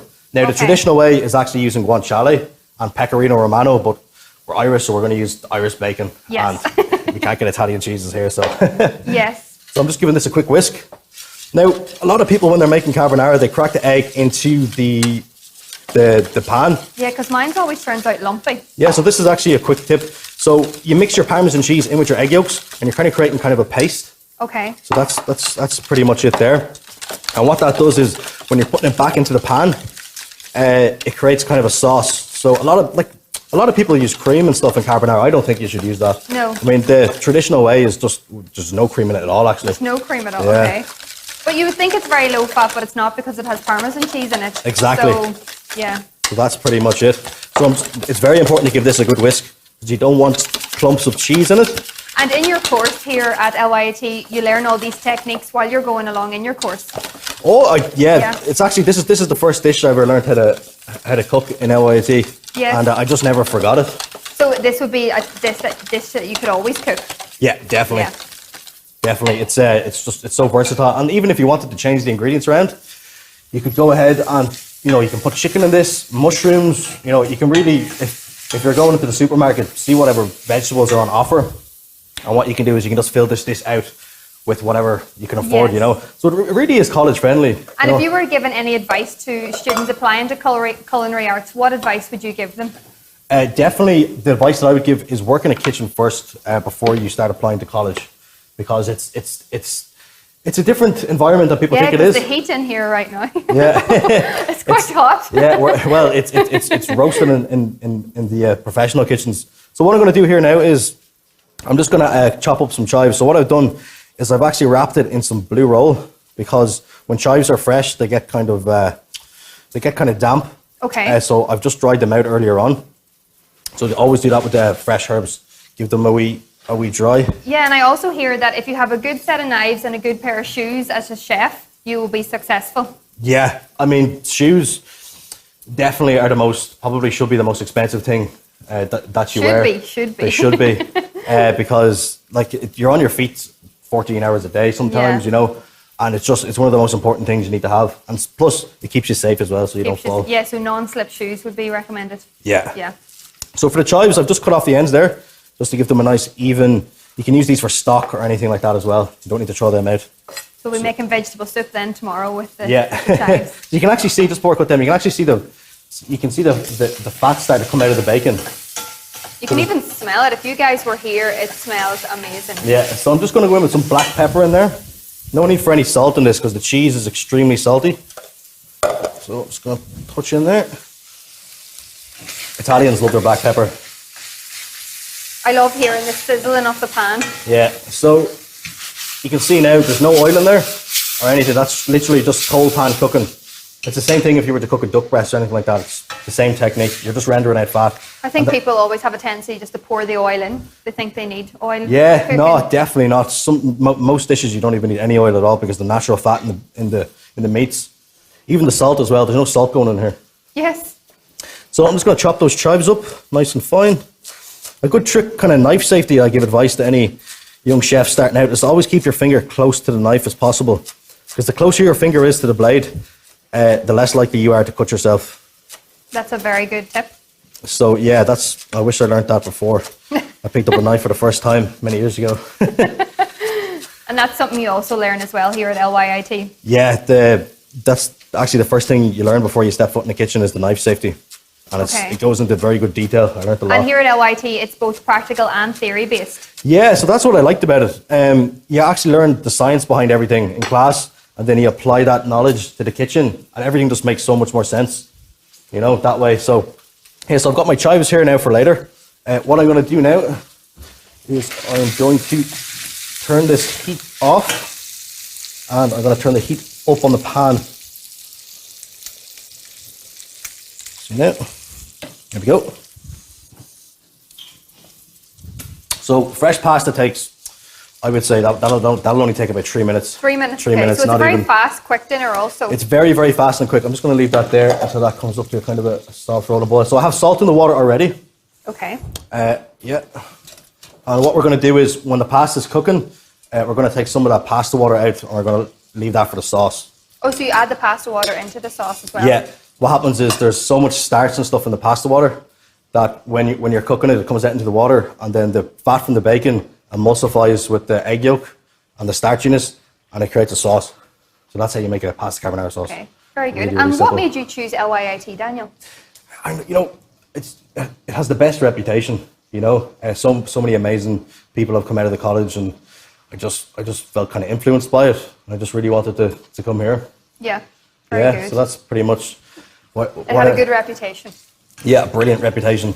When I first started out cooking, I didn't even when I was a kid. I thought all food was cooked by robots in the kitchen. I didn't even know that there was such thing as a chef. Yes. When I was a young kid, but yeah, I never really thought of making a career out of it. But then when LYIT had this course, I said I have to go for it. And there's so many job opportunities now in this industry. You know, with COVID, people think that there is no jobs, but you have successfully succeeded in the world of social media. Yeah, so creating food. I mean, like during the first lockdown, I had to find a way to keep myself busy, you know, and obviously a lot of people were left unemployed or on temporary layoff. I kind of just, you know, there was this new app, TikTok was out, and my girlfriend was using it, and I was like, what is that annoying song on the phone? And I was like, right, I'm just going to download it. I bought into it, Yes. and I was going to delete it, and then I seen people were cooking on the app, and yeah, so that's up to the rolling point. I'm going to add the pasta in. The fresh pasta only takes 3 minutes max, so that's in there now. So yeah, people were cooking on the application, and I said, you know what, I'm going to give this a go. I think it was like the first or second video I did. It went viral. And what was your first viral video? It was Dorito cheese bites. Okay. So it was mozzarella cheese coated in Doritos, That was it. deep fried. Yep, deep fried. Very And good. FM 104 contacted me, and they wanted me to do like a little cooking series with them with Yeah. that sort of food. So what I was doing was I was taking food that people liked and applying it into like normal stuff that they would So like a recognize. twist maybe as well. add a Yeah, twist like to it. yeah, pretty much. You make something with Coke, like a sauce, like a sticky chicken popcorn with Yeah, so popcorn chicken with Coca-Cola barbecue sauce. Yes. So it's the same thing. You mix your barbecue sauce in with the Coca-Cola that's been reduced. It's just kind of, I'm taking food that people already like, and I'm applying it to stuff that they recognize and just making something new. Yeah, well that's what it's all about now, isn't it? Yeah, and it's been great because I've actually been able to make this my job now. So it's, you know, You'll not want to go back to the hotel industry Exactly. or the restaurant industry with all this. That's it. But LYT also have a SharePoint now, which is brilliant for those students looking for jobs that the outside industry is able to contact the college. I don't know Yeah. if you knew about this, did you, Daniel? yeah. So Yeah. the SharePoint, like it's that's the Where the job you can yeah, it's have the amazing. jobs. So the new SharePoint for jobs for students they're being advertised on the email address now, isn't it? Yeah, and they can also then you can apply directly to the hotel or the restaurant wherever the job is. Wow, that's amazing. Yeah. Oh, yeah. No, that's really Not that good. you'll need to look for a job Yeah. now with your social media content that's very creating. good. So you've taken a bit of pasta water. I've taken a bit of pasta water out, okay? So I'm going to take a bit more just in case. So the starch from the pasta water is what helps bind the sauce. Okay. Okay, so that pasta's ready now. So I'm just going to take that off the heat. Already? Yeah, ready?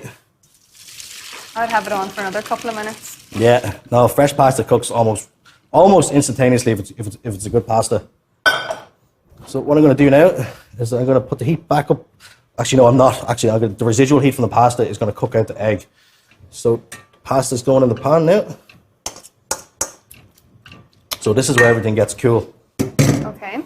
So we're going to go in with the egg. And you give it a whisk again? Yeah, just a quick whisk, just to loosen everything up. Okay, perfect. I'm just going to make sure that this is all kind of mixed up. It smells divine. Yeah, so there we go. That's I nice wish and you mixed. could all be here because it absolutely. I can't wait to taste it. I'm going to make us all jealous now from home. Now, so the egg yolk is going in here. Now, this is off the heat now, okay? It's very important. Just the residual heat from the pasta is going to cook this out. Okay, Don't so we turn off the heat now. turn off the heat yet. Okay, perfect. And I'm going to add in a small bit of pasta water. Okay. You make this look so easy. It's actually a very easy dish to make. I There's can't no need for any imagine cream if or I anything. was making this at home, it definitely would not look this easy. So yeah, this takes only about 10 seconds. Okay. Really, And really that's it. simple. That's it. That's a traditional Italian pasta carbonara. So the way I like to plate a pasta is I like to give it a kind of a twist with the utensils you're using. Okay. So I'll show you now. You'll have some amount of washing up to do. Yeah, this is the proper way. Okay. So we have a small bit of pasta on here. And I'm just going to twist that. Very technical. Well, you know, I always eat with my eyes before my mouth. And what's your favourite thing about cooking? The creativity side of it. The creativity it's side just, of it. Yeah, like look at this for twisting of the you pasta. can really just do anything. I would just kind of when you're flop it on cooking. the plate. Yeah, no, so there we go.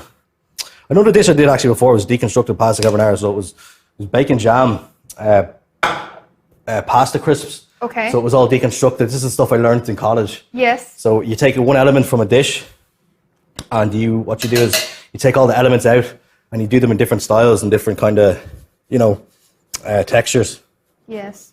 And now you're just grating some parmesan Just a over bit the of top. just some fresh parmesan. It just kind of gives it that nice, rich And flavour. For the folks at home, if you have any questions, our live Pubble chat is available and you can ask any questions based on our Department of Tourism, and our academic staff are there to answer all your questions. But that's it. Yeah, simple, really easy. 4 ingredients. I think that like took us only 10 minutes, did it? Yeah, 10 minutes, yeah. But I think it's going to take us 10 minutes to wash up now, Daniel. Yeah, it'll take me more than 10 minutes to wash up. More than 10 minutes to wash up. Well, thank you very much. And yeah, it's a really simple recipe, and I wish you all the best in your future as a chef. Thank you so much. Okay, so welcome Nathan Gillespie. Today is Virtual Open Evening, and we have the absolute pleasure of being joined today from Ashford Castle with Nathan Gillespie, a former student in the Department of Tourism in our Killybegs campus. So Nathan, you're welcome. Thank you very much, Fiona. Lovely to be here. Thanks for asking me. Yeah, and it's great to have you here. You are located in the Connaught Room. Can you tell me a bit about it? Yes, so this is the beautiful Connaught Room here I'm sitting in. So this is where we serve afternoon tea 7 days a week. This part of the castle, so the original part of the castle dates back 800 years, but this part was built in the 1700s. Absolutely glorious. I'm sure if you can see the height of the ceiling, you can just about see the start of the chandelier, all Waterford crystal. So beautiful, beautiful, beautiful. And the view of Loch Corrib just here to my side. So beautiful room to record this in. Yeah, it's amazing. And I suppose for those people that are watching this and they're wondering, I suppose, how did you end up in Ashford Castle? I suppose in terms of your background, Nathan, you studied in the Department of Tourism. You studied a BA on Hospitality and Tourism, and you're a graduate at LYIT. So in terms of your story, can you tell us a little bit about you and where you come from and how you ended up in this space? Well, I am from Donegal. I come from North Donegal in Inishowen, a little town called Moville. The reason I kind of got into Killybegs is several of my family came through there over the years, some long time ago. My godmother trained there as a chef. A few of my cousins trained there as chefs, and I always had an interest in hospitality. And actually, at the start, I wanted to be a chef. But before I put down on my when I was applying for colleges, I put down culinary arts in Killybegs, and then before I went to college, I got a job as a chef. And when I'd done that, I realized it wasn't quite for me, but I knew I wanted to work in hospitality. So I changed it then to the hotel, restaurant, resort management course, because I wanted to do at least 3 years and come out with my degree at the end. And then I fell into, or not fell into that, but I was successful in getting into the course, and that I went in then, and I loved it. And then that what got me into front of house, and that's how I got into Killybegs, and it's been brilliant. Yeah, that's amazing. And in terms of you and your program, you would have studied quite a lot of modules over the 3 years that prepared you for the world of work. You would have taken on work placements as part of that program as well, again, getting you ready for the world of work. And what I really love about the Killybegs campus is that element of on-site practical, but then off-site practical elements as well. So can we talk a little bit about that practical side of the hospitality and tourism program? Yeah, of course. So when I first started into the 3-year program, although in the end I ended up doing 4, I was working every weekend. I was going home at the weekend and still working in the kitchen. But as in my first year, we done a module called accommodation and facilities, where it's all about the accommodation department and how it operates. And part of that, you do 1 day a week for 4 weeks out in an establishment in the local vicinity. And I went on that. Well, there was 4 different hotels. So you had Harvey's Point, you had Loch Esk Castle, you had the Mill Park in Donegal Town as well, and the Central Hotel. And I got selected to go to the Central Hotel. So that gave me that end of it. And believe me, that's a tough job. But it was very enjoyable because you see so much, and you're there with the supervisors and the managers, and you shadow them, and they show you exactly what they do to their standard. That hotel was a 3-star standard. But it was very insightful. And then we also done courses, bar operations. So you see the part how a bar operates with Joe Malloy. But my favorite subject, I suppose, was the restaurant end of it, the food end of it, in the Millennium Restaurant on the campus, and that was with Patrick Brennan. and that's where I found my kind of favorite role. So I went there, and then that's what made me change then, because I wanted to leave the chefing job because it just wasn't for me. It's not that it was a bad job or anything, it just wasn't what I wanted to do. So I couldn't give it 100% because my heart wasn't in it. But I really loved serving and the food and the interaction with the guest and the customer. So then I had to get a summer placement then at the end of my first year, and I was successful in getting into Redcastle Hotel up near home, and I got in there, and I had to do 12 weeks of a paid placement, and I was very fortunate that they liked me, and I ended up working there for a further 2 years. So and then I loved that, and I've stayed in that department since. So if someone was watching this today, 17, 18 years of age, and they're thinking, well, sector has been damaged, COVID-19, God, I don't know if I want to do it, but I really love people, I really think I would love to do this, but I might go and try something safer, what's known as safer. What would you say to them? Definitely tell them not to think twice about it. If it's hospitality what you want to pursue, and you think that COVID has affected it, yes, we've been closed and stuff, but as I said earlier, we come back fighting fit, and it's such an enjoyable industry to be in. Yes, it's tough work, but no job is easy, and it's just so enjoyable for me anyway. It's so enjoyable, and there's so many different departments, there's so many different roles, jobs you can do.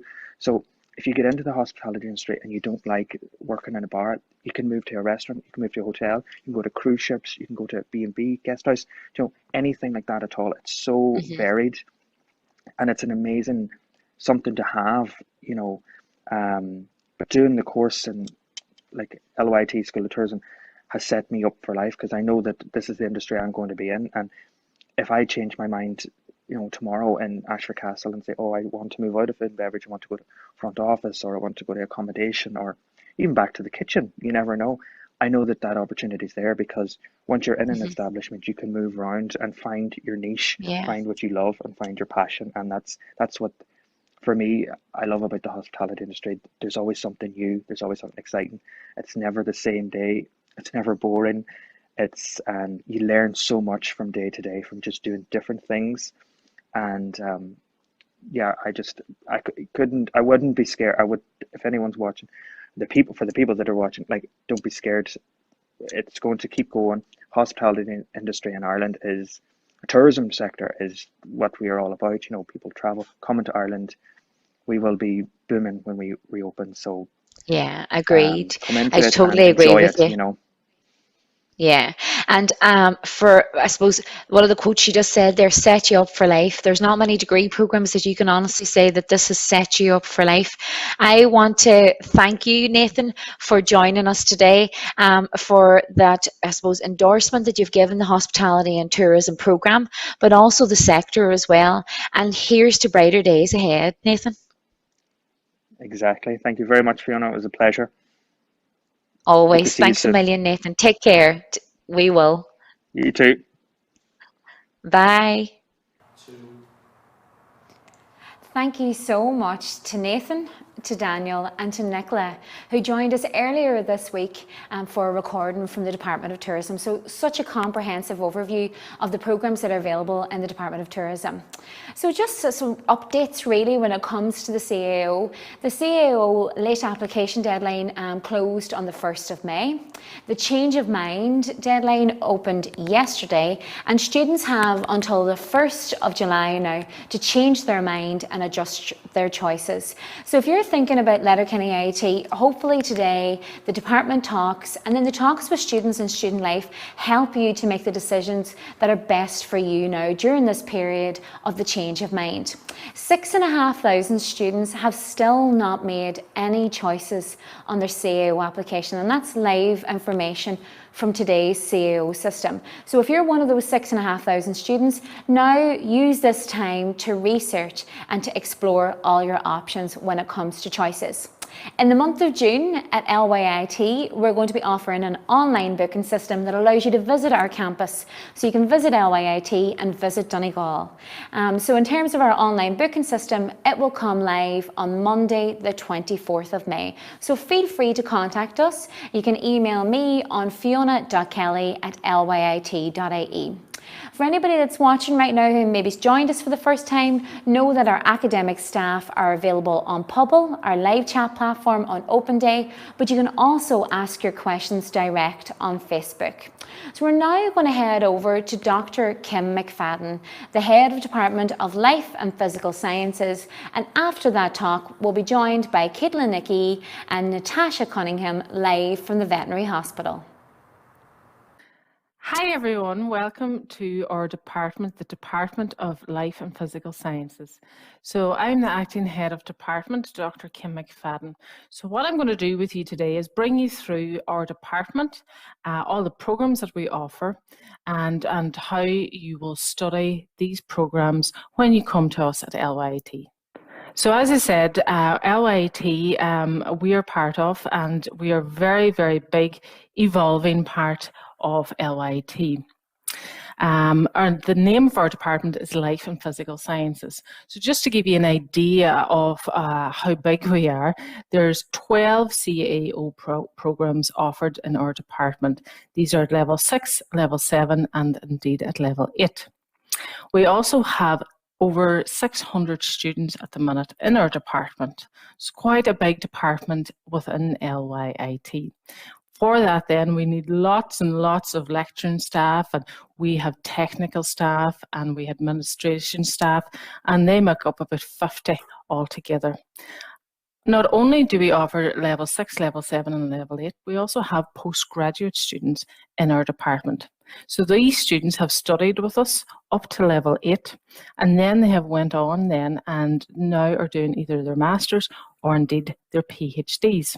So it's quite a big community within LYIT.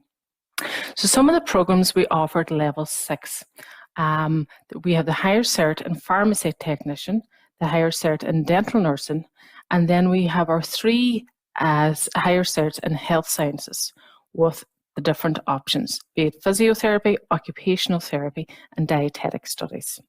So the first one there you see on the screen is the pharmacy technician program. So this enables the graduate then to go off and to work either in a community pharmacy or indeed a hospital pharmacy. Now we do have a formal agreement in place with University of Ulster Coleraine, where graduates of this higher certificate in pharmacy technician program can go on and get into year 1 of the M-Pharm degree up in Coleraine. And that is a very, very popular option with some of our students. And a lot of students come to us that didn't originally get the big high points that is required for the traditional university program. Our next higher cert then is in dental nursing. So this is really, really focused on going out into dental practice. And with us in this, it's just 2 years. All these level 6 programs are just 2 years. So in this 2-year program, there's a lot of emphasis on placements.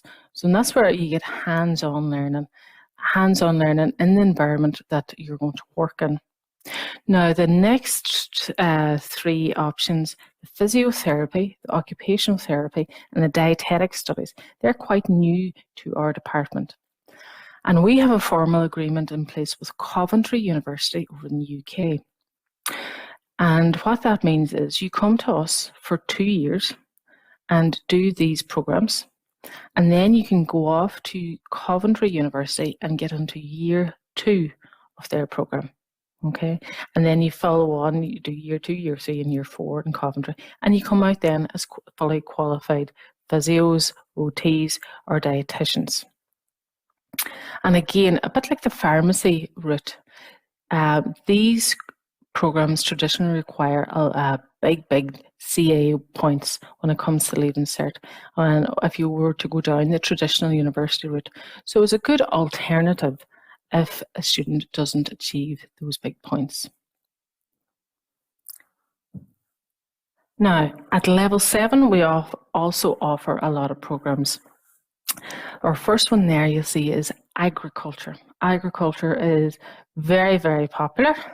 And I suppose that's with reference to our rural environment here in Donegal. In this, there is also placement involved in year 2. So that's a 3-month placement in year 2 where you can go off and gain hands-on experience in the world in which you want to work in. Our next program then is the BSc in Bioscience. So the Bioscience, as the title would suggest, is very biology related. A lot of our students have done Leaving Cert Biology, and this is an attractive program to them. In this program, you will learn all about DNA and genetics and biopharmaceuticals, and there's also a lot of ecosystems and ecology and environmental studies. So there's a good flavour and balance of them all. The next one then is the Food Science and Nutrition program. In this program, you'll learn all about how to develop a food product and the science behind food chemistry and why do they put preservatives into food and what kind of preservatives and what effect would that preservative have on the overall texture and flavour of that food product. You'll learn a lot about the meat industry, the dairy industry, and even the alcohol industry too. Students of this program have went on to work at Kerry Foods, meat production plants, and so on and so forth. So it's a very popular course as well. The BSc then in Pharmaceutical and Medicinal Science, this program here is designed to prepare students to work in the pharmaceutical industry. Now, the pharmaceutical industry is a booming industry here in Ireland. There's loads of hubs around Ireland, and all our graduates get jobs straight away after completing this course. In this program, what the students do is they spend a lot of time in the lab. And that's essentially what the pharmaceutical industry is based on. Spend your time in the lab. So in this program, in the lab, you start learning how to produce pharmaceutical compounds. We also will look at the quality of the pharmaceutical compound that is produced. How good is it? Additionally, we'll also look at the areas around it, around the pharmaceutical, such as stability studies, formulation design. And then our last program here on this slide is the BSc in Veterinary Nursing.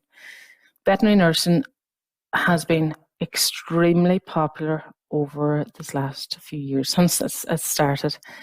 Places are limited to 32. And that then will drive, as a result, will drive up the points. So the points in this here particular program is very high compared to the other ones. In the veterinary nursing program, a lot of the time is spent on placement. So you have placement every year.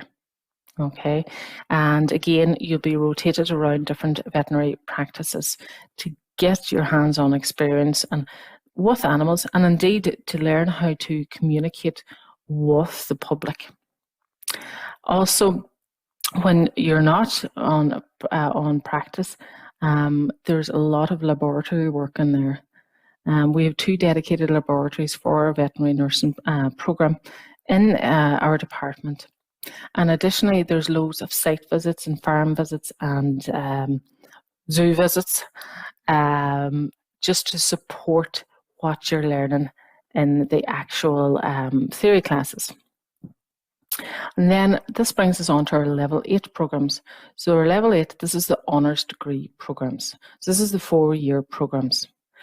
Now, on your CEO form, there will be a choice of the BSc Honours Level 8 in Bioanalytical Science. Then there's the Food Science, and then there's the Pharmaceutical and Medicinal Science. But on the CEO form, it'll be listed as common entry. Okay, and what that means is you know you want to do science, but you don't know which area of science you do. So what happens is you come along and you join all the other groups, the people that have chosen bioanalytical, food science, or pharmaceutical and medicinal. And first year is common to everybody. And that means you get a wee bit of everything in your first year, a wee flavour of everything. And that will help you decide which programme then is best suited to you and your needs. So after first year then, you pick which one you want to do. Be it one of the three, bioanalytical, food, or pharmaceutical medicinal science. These are also an add-on degree for those level 7. So if you were to choose level 7 and any of these, you can have the option then to stay on for the final year of this programme to obtain your honours degree. And to be honest with you, most people do that. The other level 8 then is in agriculture and veterinary nursing. So agriculture, as I mentioned earlier, there is placements in it. And there's 2 options when it comes to the honours degree. So this is the 4th year of that degree. There's the animal and crop science, and there's the environmental management side of things as well. So even within the 1 degree, you have 2 options you can pick from. So it's a great choice there for you. And you will learn about these different 2 topics as you move through from first year on to 3rd year. So at the end of the 3rd year, you should know which one you want to do. And then we have our honours degree then in veterinary nursing. So if you have signed up for your level 7 in veterinary nursing, you can have the option then of staying on for another year and getting your honours degree in veterinary nursing.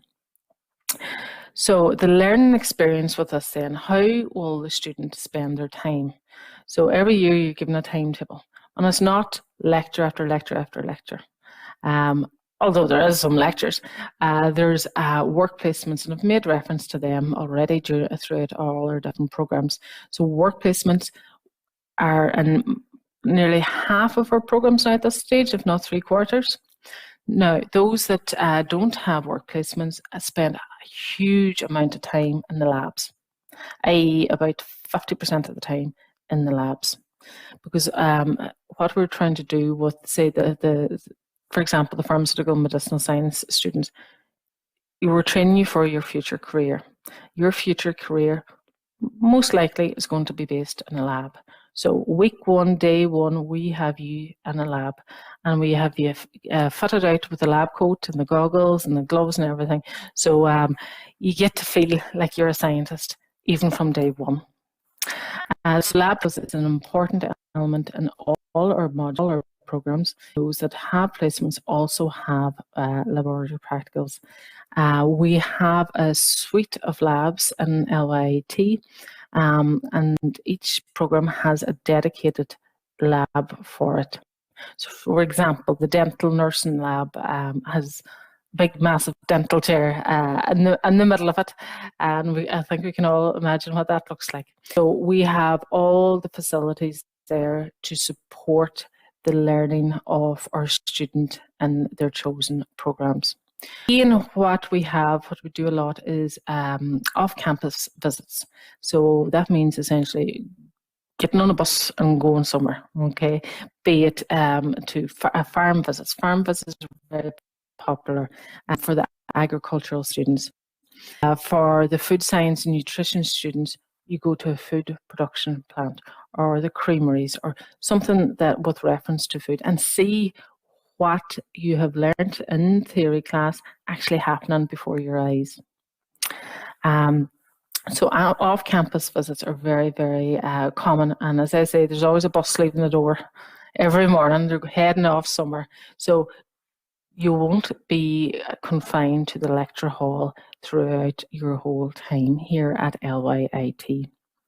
Now, in terms of careers, there's no one direct career path for any of our graduates.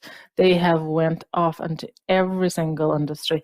They've went off to 4 corners of the world, and we have very, very successful graduates from these programs. So on this slide here, there's just a few of the names of some of the industries that have taken on our graduates. Additionally, with our bioanalytical science program, it is also recognised by the Teaching Council of Ireland. And that means that a graduate of this program can teach Leaving Cert Biology and Junior Cert Science, and that has been a very, very popular choice for our graduates from that program. But as I said, between the pharmacy students going on to pharmacy technician students going on to Coleraine, and then we've our higher certs, OTs, physios and dietetics going on to Coventry. A lot of our students also go on for further studies, be it masters or be it PhDs. And that's the beauty about our programs here at LYIT.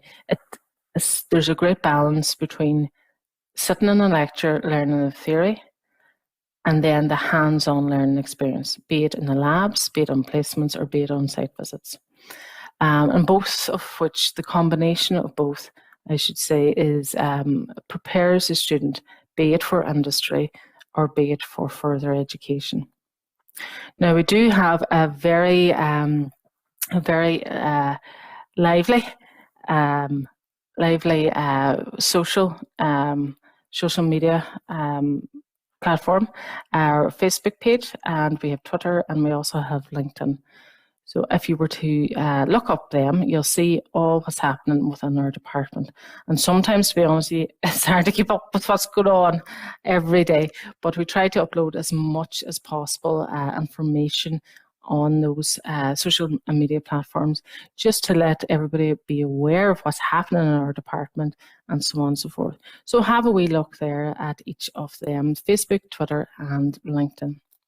Other than that, I wish you very well in your own chosen programme, and hopefully we will see you next year at LYIT. Thank you, Dr. Kim McFadden, for that overview of the Department of Life and Physical Sciences. As you can see, it's a pretty busy department, 12 CAO programs available in the Department of Life and Physical Sciences. And each week, if you've been following LYIT on our social media pages, we've been doing an Instagram Live with Victoria Wilson and Facebook Lives with myself and the heads of departments each week. And just last week, Dr. Kim McFadden joined us for the Facebook Live for the Department of Life and Physical Sciences. So today we're in the veterinary hospital. It's one of our 2 clinical studies labs that's available here at LYIT for students studying nursing, and veterinary nursing that is. In terms of LYIT, LYIT is one of 4 institutions that offers veterinary nursing in the Republic of Ireland. It's available in Dundalk IT, Athlone IT, UCD and here at LYIT. Today I'm joined by students from the Department of Life and Physical Sciences. We're joined today by Caitlin McKee, and we're also joined by Natasha Cunningham. Now, Caitlin McKee is a BSc Honours in Bioanalytical Science student, and Natasha Cunningham is a BSc student in veterinary nursing. So you're both very welcome today. Thanks for joining us. Thanks for having us. And it's great to have you on campus. Yeah, it's nice to be back. Good to be back. So Caitlin, I want to start with you first. You are a level 8 common entry student. So you study a programme that has that kind of generic first year in science, and it allows you to branch off into the area then that you want to specialise in. And you've chosen bioanalytical science. Can you tell me what you enjoy most about your programme? It's great when you get into first year that you don't really have to tie down to one course. You have the 3 options of the specialisms. So it was good to understand, like, oh, well, do I like the chemistry aspect of this, or do I like the biology or the physics? So I obviously enjoyed the biology aspect, and that's what I took. So it's also good that, like, you kind of get in when you're in second year, that's when you do take your specialism. And when you're in second year, if you're not enjoying it in the first few weeks, you kind of sit into other classes and you can pick again for food or the pharmaceutical and medicinal. So that option's great throughout. And then, like, it's just very flexible. There's loads of lab work involved and practicals, and that's something I really enjoy with our course. It's really hands-on, and that's what we do when we actually are involved in industry. For example, we're actually hands-on. So we have that here on campus, and we just get to do everything, which is really enjoyable. Something my favourite part of it. What's really interesting for anybody who's watching and interested to know about the bioanalytical science programme is it has teaching council recognition. And what that actually means is that you as a student can progress on to your professional masters in education and go into post-primary education. So you can go on and teach in the area of biology up to honours level, leaving certificate, and up to science level at junior cert. So it's a 2-subject option in terms of teaching. So that's a really unique element to the programme. Yeah, we are. We're very lucky to have that element, and it gives a lot of students a lot of ease knowing that when we come out of this, we don't just have to go into industry, that we have the option to teach as well. And with the shortage of biology teachers at the moment, we are really lucky to have that element in our course and to be recognised by the Teaching Council, because it's very hard to get recognised by them. Yeah, and it just shows, I suppose, the value of the programme and just the true recognition that's there. And just in terms of LYIT, what do you enjoy most? I think I just love how the campus is just so relaxed. Like everyone, I always say this, that everyone's friends with everyone. You're not just friends with people in your course. Yeah. And for me, I came from local, I suppose you could say. I travel in and out and I commute. So I didn't have that opportunity to make friends from a household kind of thing, from having housemates. So I got to make friends with my other friends' friends, and that way I got to meet loads of people that weren't in my course. And I think that's the best part, as well as the one-to-one more or less with your lectures. You know, you can walk through the halls and you'll see your lecturers, just they all know you by name, and it's a really good interaction. There's no problems at all, and we can just approach them if there is any problems, because they know us straight off. And that's the sense of community that you get at LYIT, and we've actually started to notice that a lot in a lot of our Facebook lives in terms of it, that sense of community. So now moving on to you, Natasha. Natasha, you're a veterinary nursing student. I'm not exaggerating when I tell you it's the programme that I get the most queries about. For sure. Inundated with questions and queries about the programme. That doesn't leave them whenever you're in the course and people asking questions and what exactly do you do, but no, there's so much to do with the course and everything as well. Like it is broad, but it's brilliant. And it's a programme that's in high demand. The programme that's available at LYIT is a level 7 programme option. So the programme itself does have the 1-year top-up when it comes to the programme, so it's a level 7, but you do have the +1 option. So in terms of yourself, we're in the veterinary hospital. Has, I suppose, the facilities here helped you enjoy your programme even more? Yeah, it makes a huge difference getting a hands-on experience in here. I mean, if you look around, you can see all the equipment all over the room. It's a lot less daunting than whenever you go out into practice. Do you know, you make your mistakes in college. Do you know, you get to learn, and you've got the security then of speaking with your, as Caitlin said, you're so close to your lecturers and your classmates, because we're split into 2 groups. So there's 16 in a group, and then you get to know everyone really well. Do you know, if you've any questions or anything, you're never left behind, you know, that kind of way. And then whenever you go out onto your placement, which is 50-50, so it's a big chunk of the course as well, you have the experience and you have the confidence then as well to try things and ask questions, because you've seen it before in here. And the programme at LYIT is recognised by the Veterinary Council of Ireland, and again, that professional recognition really sets the programme apart. What do you enjoy most about veterinary nursing? I enjoy nursing the patients.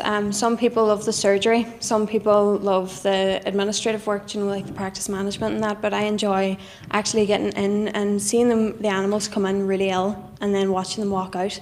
I think that's what's great about this course as well, is that you learn so much from each other, you know, from everyone else's experiences as well, while they've been out in clinic, but that's definitely the best part of the job, is watching them. And again, that goes back to LYIT programmes, the practical hands-on element when it comes to LYIT programmes, whether that's your common entry science degree or it's the programme, as Natasha mentioned, in the area of veterinary nursing, agriculture, pharmacy technician, right the way across the board.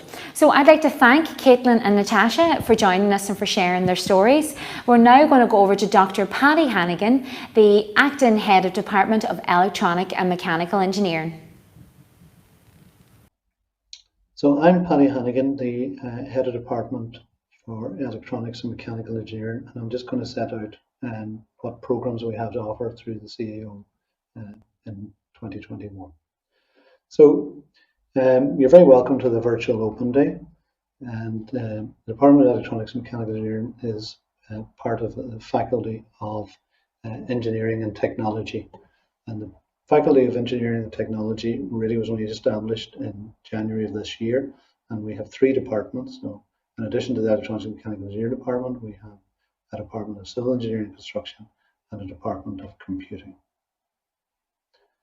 So in terms of the CAO for September 2021, we have 3 programs on at level 8 at honours degree level. We have the LY 608, which is the honours degree in mechanical engineering. We have LY 618, which is the honours degree in electronic engineering. And for this year, we have a new program, an honours degree in biomedical engineering. So all 3 of those are obviously 4-year programs. And in addition to those 4-year programs, we have 2 level 7 programs, a BEng in electronic engineering and a BEng in mechanical engineering. And the course codes for those, as you can see, are LY 607 and LY 617. There are further study opportunities, add-on programs after the electronics LY 607 and the LY 617, where you can complete your honours degree. So you can, through that route, you can also complete a 4-year honours degree. So just there, some information about the program. So we have, this is just very brief information about the program. So the BEng in mechanical engineering, that covers both programs. They lead to careers in innovative technologies and advanced manufacturing, and graduates will be employed in design, application, installation, manufacturing, and operation and maintenance of a wide range of mechanical systems. So mechanical engineering is a very broad area of study with really wide-ranging career opportunities. The second area, obviously, the BEng in electronic engineering, and both courses there lead you to a role in design and implementation of smart devices. So all of the new technology that you find around your home and find around industry and everywhere else has very much an electronics element to it. So these are electronic and embedded systems, and the applications are in mobile and wireless communications, connected health, and the Internet of Things. So a very exciting area in recent times, the whole development of the electronics work. And that's really been brought through in our new program in terms of the BEng in biomedical engineering. So you can see this careers in design implementation of systems course process involved in biomedical sensing. So drug delivery, therapy systems. But the focus is again on intelligent biomedical devices, medical diagnostics, and again the smart implantable and wearable technology. So a big focus across all 3 areas in terms of smart technologies, and that's been one very significant recent trend. And this is, I suppose, sets out what that challenge is about. So this is an Irish strategy to do with the whole area of Industry 4.0. So this idea was talked about in terms of a 4th industrial revolution, where the 3rd industrial revolution was the internet. So now it's really a move on from that, and it's all about these connected devices and these smart devices. So it talks about digitalization or digitization of manufacturing as the use of digital technologies, data and applications to deliver advancements in manufacturing. So you can see then under the list of the areas that were identified, a number of them that are relevant to the Department of Electronics and Mechanical Engineering. Certainly advanced sensors jumps out at you, automated and autonomous systems, robotics, even the artificial intelligence, machine learning, then into the augmented virtual reality, and finally there's the digital fabrication, which covers the whole area of 3D printing. So it's a very exciting time in terms of the whole world of electronics, mechanical engineering, and extending into biomedical engineering. So here's just a few photographs from the department. So on the photograph on the left-hand side, you can see a technician operating advanced equipment, as well as it's computerized numerical control that's going on there, and so the students are in place. And then the second photograph, the students are in our workshop working away, And the final photograph relates to what is our showcase event at the end of the year, where the students were showcasing their projects to local industry. So these courses have a clear focus on Industry 4.0 opportunities, and their employment opportunities are excellent for both electronics, mechanical, and that obviously carries over into the new course in biomedical engineering. Again, set of photographs from the department. On the left one, you can see the output from 3D printing. So these will be printed in the department, and these give great opportunities for prototyping. Then you can see in the photograph on the right-hand side an electronic device being made, and in the middle photograph it's being tested by the students. So these are exciting careers working on innovative technologies. And again, we just named some of the technologies: additive manufacturing, the 3D printers, the computerized numerical controls, and there are various types of computerized numerical controls, milling machines, where the tools are directed at cutting out elements of the product in a very precise way. And then there's lathes and cutters, and we have the whole area of automation and robotics, programmable logic, and then we have the Internet of Things, and finally into the advanced sensors. So these are all very important technologies, and all have a very big impact on what's happening in the world around us. So it's research-informed teaching. So there's a number of research centres and innovation centres aligned with our department. So the first one we have is the Technology Gateway. It's the Wiser Technology Gateway. And that's part of a network of technology gateways from around the country. So our technology gateway is in the area of sort of wireless sensors and the Internet of Things. So really leading edge technology. And that's powered by graduates from LYIT that provide services to the enterprise, both locally and nationally. So in the Bryden Centre is a renewable energy research centre. We've got the university partners we have for that are Queen's University of Belfast, Ulster University, and the University of Highlands and Islands from Scotland. And that covers a lot of very interesting technologies in terms of looking at tidal devices and looking at weight devices, but obviously looking at both onshore and offshore wind. So that's obviously a cutting edge area too, and with a big focus, both in terms of mechanical engineering, obviously, but also in the sensors and the electronic area.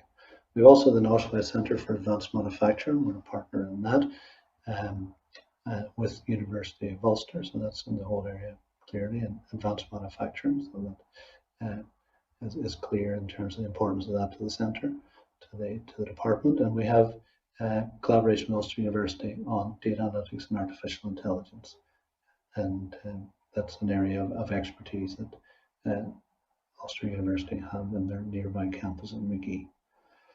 So this is what our campus should look like at this time of year, and the recent news would suggest that we can be optimistic about returning to having students on campus. And it's a very busy campus with lots of students mulling around. That's what we're used to. So just in terms of the programs, it's a very quick outline. So this is the year one of the BEng Honours in Mechanical Engineering. Just that you can see the hours of contact there. The credits relate to the semesters. We do 30 credits in the semester, so the semester stops. The teaching stops anyway before Christmas, with the assessment occurring just shortly after that. So that's the outline in terms of math, engineering science, introduction to mechanical engineering, introduction to electronic engineering, make up the modules. And you can see within that, that's the BEng Honours in Mechanical Engineering, and there's both the mechanical engineering introduction and the electronic engineering. So there's quite a bit of integration across both programs. So you can see the PLC control, that's the programmable logic control that's been done in the second semester as well. So again, in the BEng Honours in Electronic Engineering, you can see quite a few similarities, and then they start to differ a little more in the second semester. And so that's the structure for year one. And our proposal then will be offering in the biomedical engineering. There's a change in terms of now there are elements of biomechanics, chemistry, and biology in the first semester. but still a number of the elements are still common. In the second semester, there is an introduction to anatomy and physiology. So our two level 7 programs, they have the same structure for year 1 as that's outlined above. So these are 3 years, level 7 full-time programs, both electronics and mechanical. Now, typically the points for our BA and Genre programs have been in or around 300 points. Electronics, I think, was 312 points last year, and then BA and Genres mechanical was 300 points. Our electronics, our BA and ordinary programs are typically around the 180 points per entry. So, in terms of the future, what I have there is a picture of what is planned for the campus. So this development, if you come to join us, you'll see this building being built and it will be completed in your time studying here. So there's a significant campus development going on. We're also inviting electrical apprentices in here in September. So that's going to be, you'll see a significant change in terms of activity. And then we have plans for new course development in terms of Industry 4.0. So if you have any queries, you can send them to me at paddy.hannigan@lyit.ie. And thank you very much for listening. Thank you, Dr. Paddy Hannigan, for that overview of the Department of Electronic and Mechanical Engineering. So today we're in the mechanical workshop and we're joined by 3 students that are featuring the mechanical engineering and the electronic engineering degree programs here at LYIT. So today we're joined by Owen Shevlin, Connor Barrett and Lauren Hegarty. So we're going to start with Lauren Hegarty and we're going to ask you, Lauren, about mechanical engineering, studying mechanical engineering at LYIT. What do you most enjoy about your programme? Well, there's a lot of aspects I enjoy of the programme. My favourite would be working here in the workshop. We get to design and build all the projects, and the teachers and lecturers are very helpful too, which makes all the modules really enjoyable. Yeah, and again, that contact time, a lot of the discussions we're having with students today have highlighted that contact time that you have here at LYIT, and that is different in other institutions. Oh yeah, like in LYIT we get to work in the workshop, whereas in other institutions you don't get that practical aspect of it. So we get to work on all the machines, we get to learn how to use the lathes and welding and everything, so that's definitely a plus. See that today in the workshop, the amount of project work, and in terms of then even just the tool side of things that you have access to here at LYIT, it's exceptional. The facilities being so good, is that a big help when it comes to your programme? Yes, definitely. We spent a lot of time in the workshop pre-COVID. We got to make different projects that helped us learn how to use all the different machines, and our technicians too, Johnny and Paul, were always there to give a helping hand, so that was really great. Advice and support. So for anybody that's thinking about mechanical engineering at LYIT, mechanical engineering is offered as a level 7 and a level 8 option on the CAO. The Change of Mind facility opened yesterday and students have until the 1st of July at 5:15 p.m. to make their choices, change them around, and always put in your level 7 and level 8 choice when you have the chance. Now we're going over to Owen. Owen studies electronic engineering, and can you tell us what you enjoy most, Owen, about your programme? Yeah, I've always had an interest in electronics, even before I started the course. I used to tinker around with different circuits and take apart components or take apart devices in the house and usually end up destroying them. So that interest, I think, when learning about electronics in this course, it makes it more enjoyable for myself. Yeah. So. Yeah, and there's a lot of maths and theory and stuff involved in the course, but there's a good balance between practical classes as well. But that was kind of before COVID, so but it's nice to have the practical classes to back up your theory.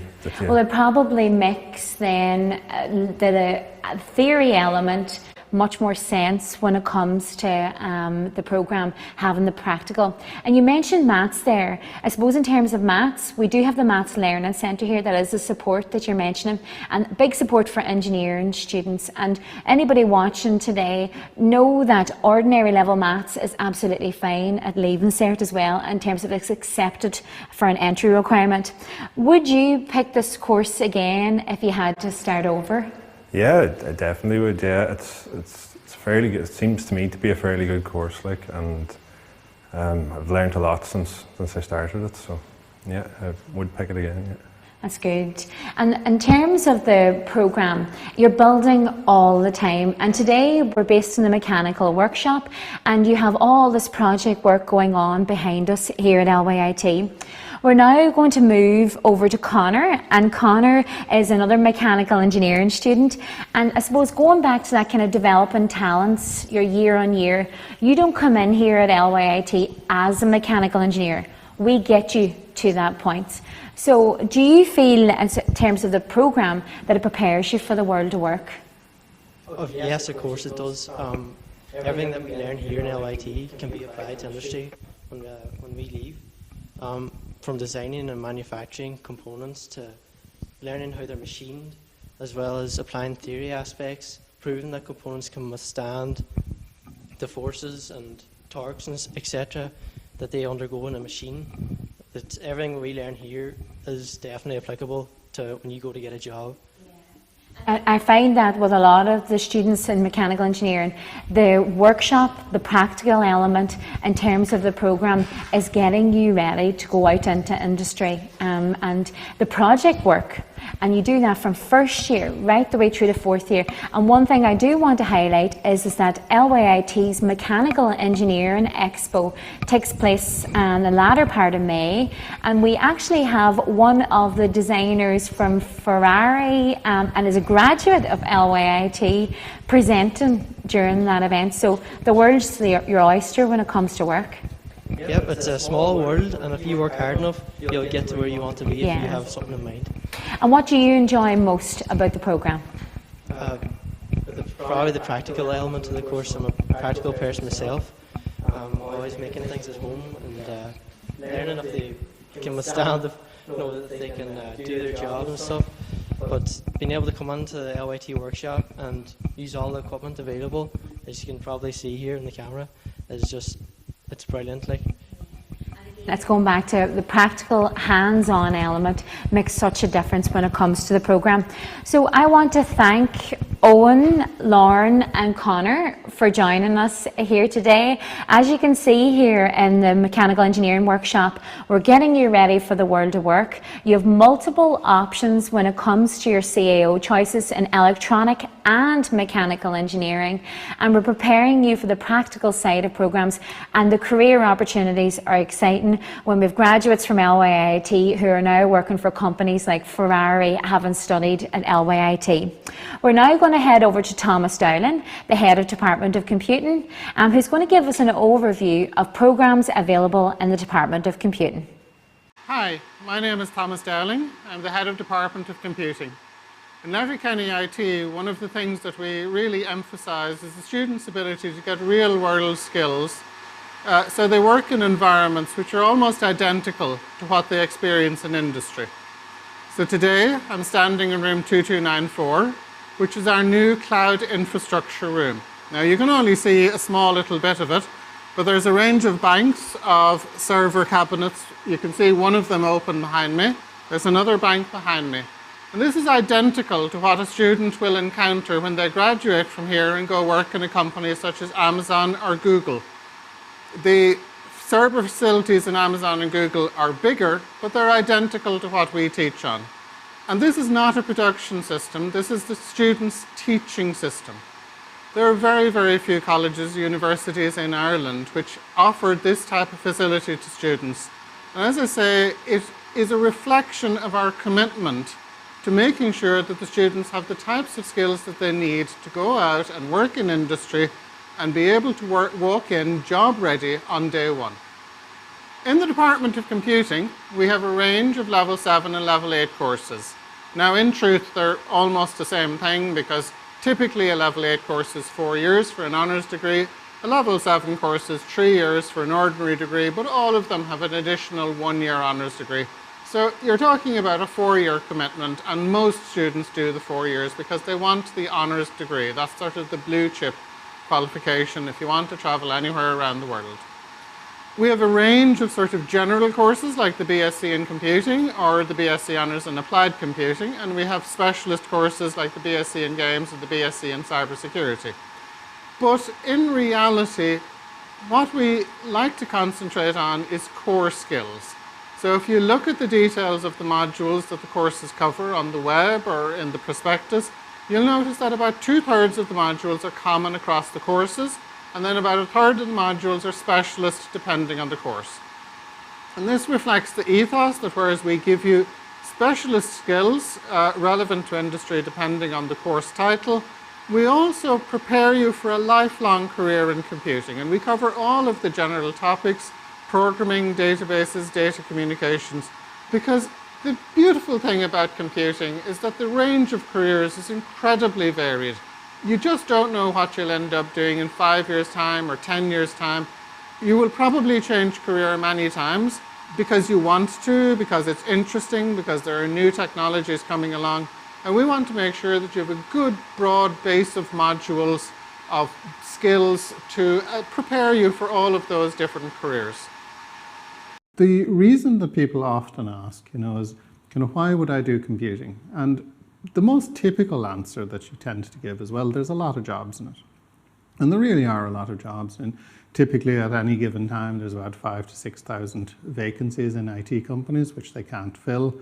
There's huge demand for people. And it's really, really difficult for employers to get good people with good computing skills. And they hire a lot of people from abroad simply for the reason that you cannot get enough Irish graduates, and you never can get enough Irish graduates. I came out of college in 1991, and it's safe to say that every year that since then, I have seen companies looking for people, and even in recessions, they just cannot get enough people. Computing is an industry that tends to be recession-proof. In good times, IT companies invest in IT, and in bad times they invest in IT to cut their costs. So it's a great, great industry to work in. Why else would you study computing? Well, it's not just the fact that there are a lot of really good job prospects. There's also a really, really wide range of different types of jobs. People have a very narrow kind of idea about what it is to work in computing. They imagine themselves sitting in an office. They imagine themselves being sort of the geeky guy. They maybe think about the Big Bang TV series. In reality, computing is nothing like that. It's a very social kind of profession, and we'll come back to that in a minute. But it's a very easy job, kind of qualification to travel on. If you want to travel abroad to Canada, Australia, New Zealand, the Middle East, most of those companies offer skill-based work visas, and computing, nurse, medical doctor, kind of the big three in terms of being able to get those high-skilled work visas. Not that you have to travel abroad, but you can if you want to. There's plenty of jobs in Ireland. So then I mentioned the Big Bang, and I mentioned that idea of kind of the geeky person sitting in a corner on their own. But in fact, computer systems are big and they're complex, and they require teams of people to build them. And you cannot build a computer system, a modern computer system, on your own. You need people working closely together. So you tend to have very social type of environments. People go to the pub or go out for coffee on Friday afternoons. They work in kind of open plan offices. There's lots of breakout spaces for having coffee, for having conversations. And that's the type of professional environment, really, that a lot of people find so rewarding and so interesting. And I say the absolute opposite of the idea that people have about working in computing. Another question I'm often asked is, what is it that makes you good at computing? And the first thing I would say is, it's not about maths. Once upon a time, most people working in computing were basically scientists using computers as calculators, so they tended to have to be good at maths. None of that's true anymore. These days, the tools we use to work with computers means that it's much easier to work with them.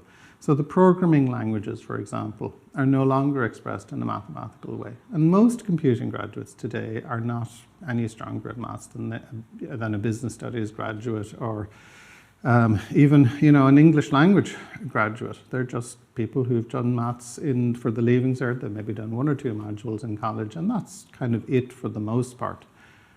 However, you do need certain skills that are somewhat associated with maths. You do need to be good at problem solving. You need to be good at thinking about how things work.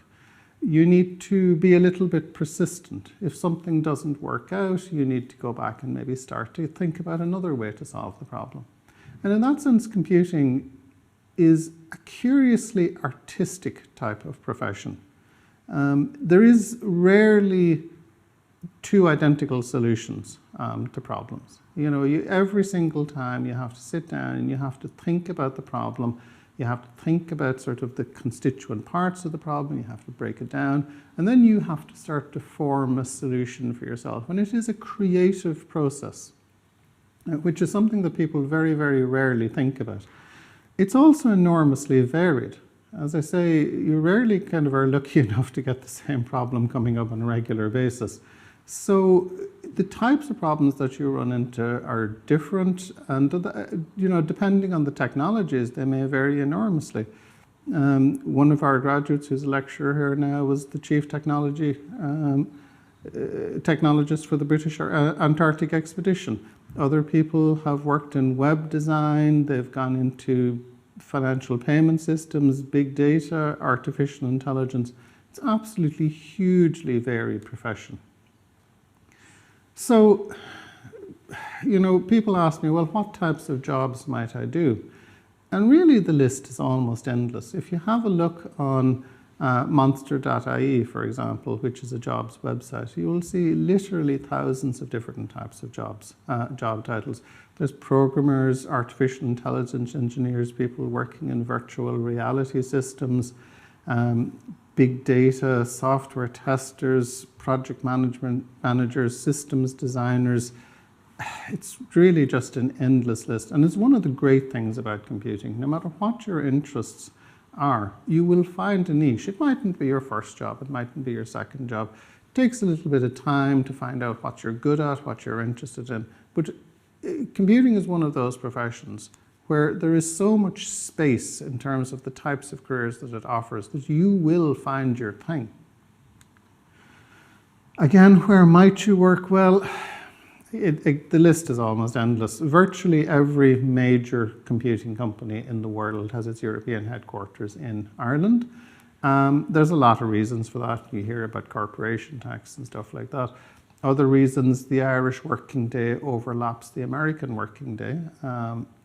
And the further west you are in Europe, the more your working day overlaps the American working day. So that means that American companies are always attracted to Ireland because it's very easy to coordinate work between Ireland and America because people are at work at the same time. About half the day overlaps. But there's other reasons. I mean, Americans just love the attitude and skill sets of Irish graduates. We speak like them, we think like them. We have a very similar type of work culture, although our holidays are a bit longer, happily. And they just find it very, very easy to relate to Irish employees. So they absolutely love coming here. There's also, of course, loads of smaller companies. There's 8over8 in Derry. CETA have operations in Derry, in Letterkenny, Primerica, Optum. I mean, they employ thousands of people. And then there's the big famous employers that you all know about, Google and Yahoo and Facebook and Twitter, have huge operations in Ireland as well. They employ pretty close to 100,000 people directly, probably as many again, at least, indirectly. And the chances are you probably know somebody who's working in that sector. So one of the things about working in computing that's really kind of quite important is that you are a scarce resource, to put it like that, to a company. It's not easy to replace you. The more skilled you become, the harder it is to replace you. Therefore, companies like to treat you well.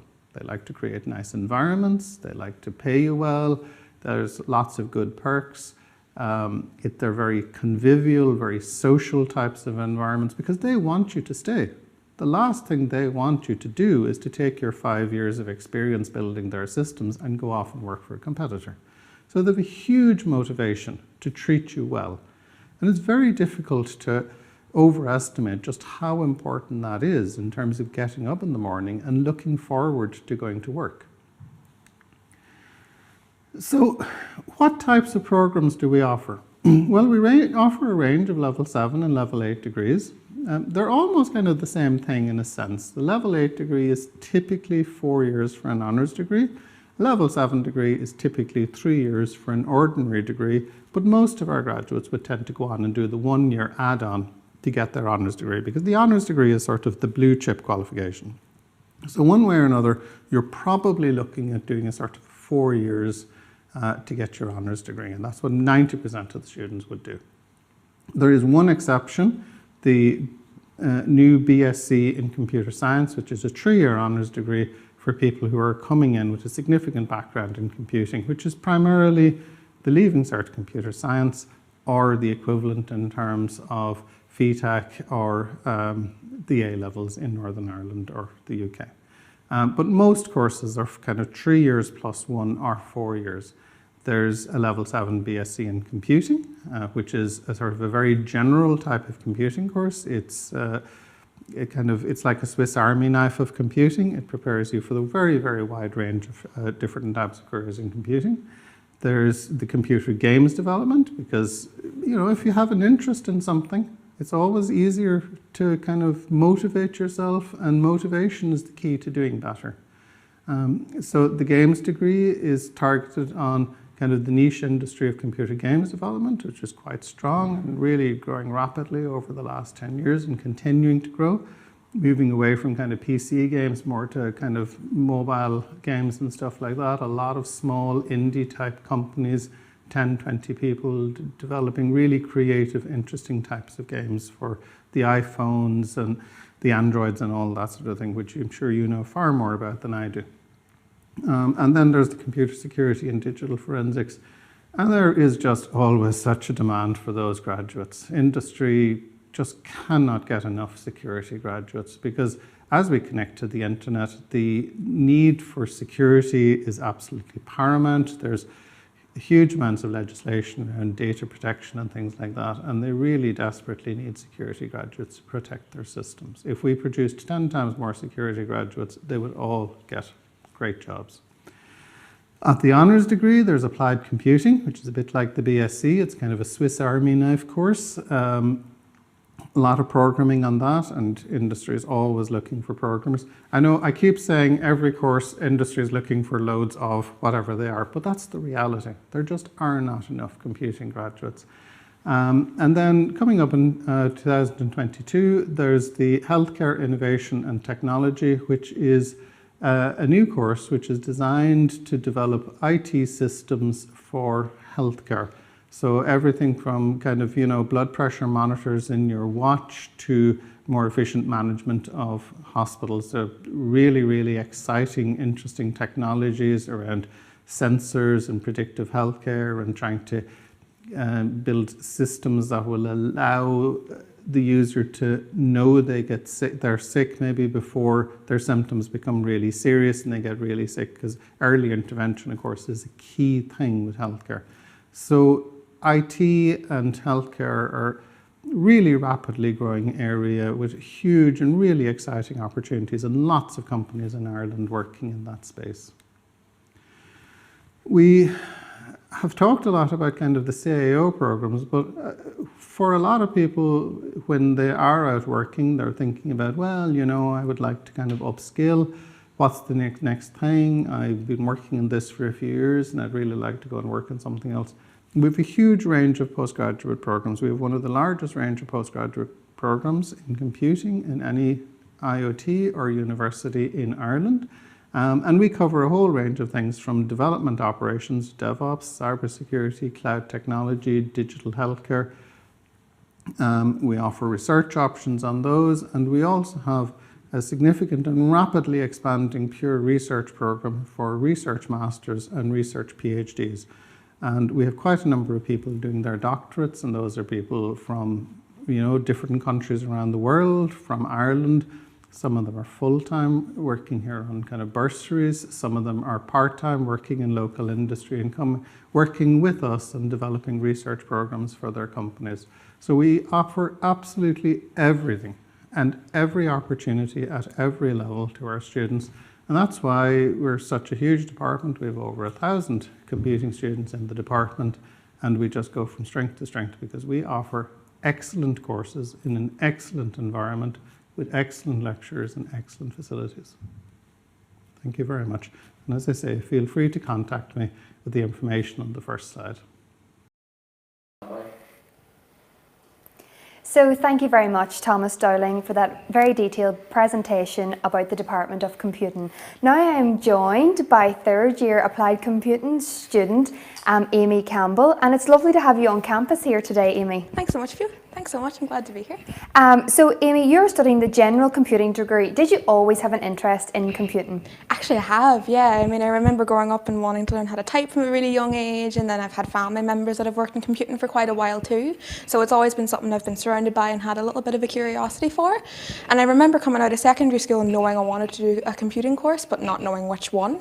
So I remember actually coming in here to the LYIT for an open day a few years back and asking a whole bunch of questions that might have been a wee bit silly, and coming out of here that day thinking, right, I know what course I want to do. And then a few years later, I'm at the end of my third year of the applied course. And I was actually quite surprised after doing maybe a year or two of the course, and even still now, about how much we actually cover. Because I kind of thought coming in, oh, we'll probably just focus on programming, or we'll do this one thing. There's actually quite a wide variety of things that you get to cover in the courses. So we've done multiple different programming languages and some databases, some web design, some team project work, and even some more interesting things like robotics. So there's a really wide variety of things that you get to cover within the courses themselves, and it really gives everybody a good opportunity to find their strengths and maybe what they'd like to focus on for a job going into the industry in the future. Very good, Amy. You seem to cover all the elements of the Department of Computing. So now we're talking about clubs and societies, because the clubs and societies are a big part of LYIT. Do you want to tell me a bit more about the clubs and societies? Yeah, definitely. I mean, you're absolutely right. I mean, clubs and societies are a really, really big part of on-campus life in the IT. I think in any given year, we'd normally have in and around, if not over, 40 different clubs and societies. And if you look at the list and there's not a club or society there that you want to join, you can start your own as well, which is a really exciting opportunity for a lot of people. But every year at the start of each semester, we have a clubs and societies day down in the main hall of the building, where all the clubs and societies presidents line up, and you're allowed to sign up to as many different clubs and societies as you'd like. There's no limit. And then once you start actually going to meetings, you get to go on different events, organise fundraising events around the college. And some people actually go on to become executives of these societies, like secretaries, presidents and secretaries and treasuries even. And it's a really good way to actually meet new people, because at the end of the day, you're basically in a room with people who all have the same interest as you. So not only is it a really good way to actually further your own skills, but make new friends along the way as well. Yeah, that's what a lot of people join clubs and societies, is to meet new friends outside their course. So that's a really exciting thing at LYIT. So Amy, you are a big part of LYIT's clubs and societies. Do you want to tell all our viewers at home what clubs and societies you're in? Yeah, unfortunately it has been a wee bit quieter this year because of all of us being at home, but in any normal year I'd be part of a handful of clubs and societies here in the college. I've been part of the dance society in the past, which is quite fun to have something other than looking at a computer screen all day. But then on top of that, the society that I've been actually involved with the most is the LGBT society here in the college, which I've actually been both the secretary and the president for in the past, which I remember seeing a lot of people in the meetings coming in, and whenever we were looking for new members for executives, people would always have their hand halfway up, halfway down, and they would never know whether they wanted to actually do it or not. But I feel like me actually signing up to become an executive in my first year was such a great idea, because it really brought me out of my shell. I was a very shy person coming in here, and not only did it help me actually learn some new skills in terms of organising events and what have you, but you really get to meet loads of new people, and I got to meet so many of the people that I'm still friends with in the college. So I can't recommend it enough. Not even just joining a club or society, but maybe even signing up to help lead it as well. Yeah, sorry, that was our automatic lights here on campus. Just shows you that we are live on campus. We're very still, Amy. There was no real movement there. We're in a computing room, so everything's very high tech. So. So, Amy, you were a class rep as well. Do you want to give us just a brief, what is a class rep on? Yeah, definitely. That's another thing that I really encourage people to try and get involved in a lot. So every year the student union will help in electing class representatives. So every class will have one person that's nominated to essentially stand up and be a voice for their class. So you get to go to training and learn what you get to do as part of your role. Should you ever have to deal with a complaint for a student, that would be something you get to do, but then you also get to work quite closely with the heads of your department.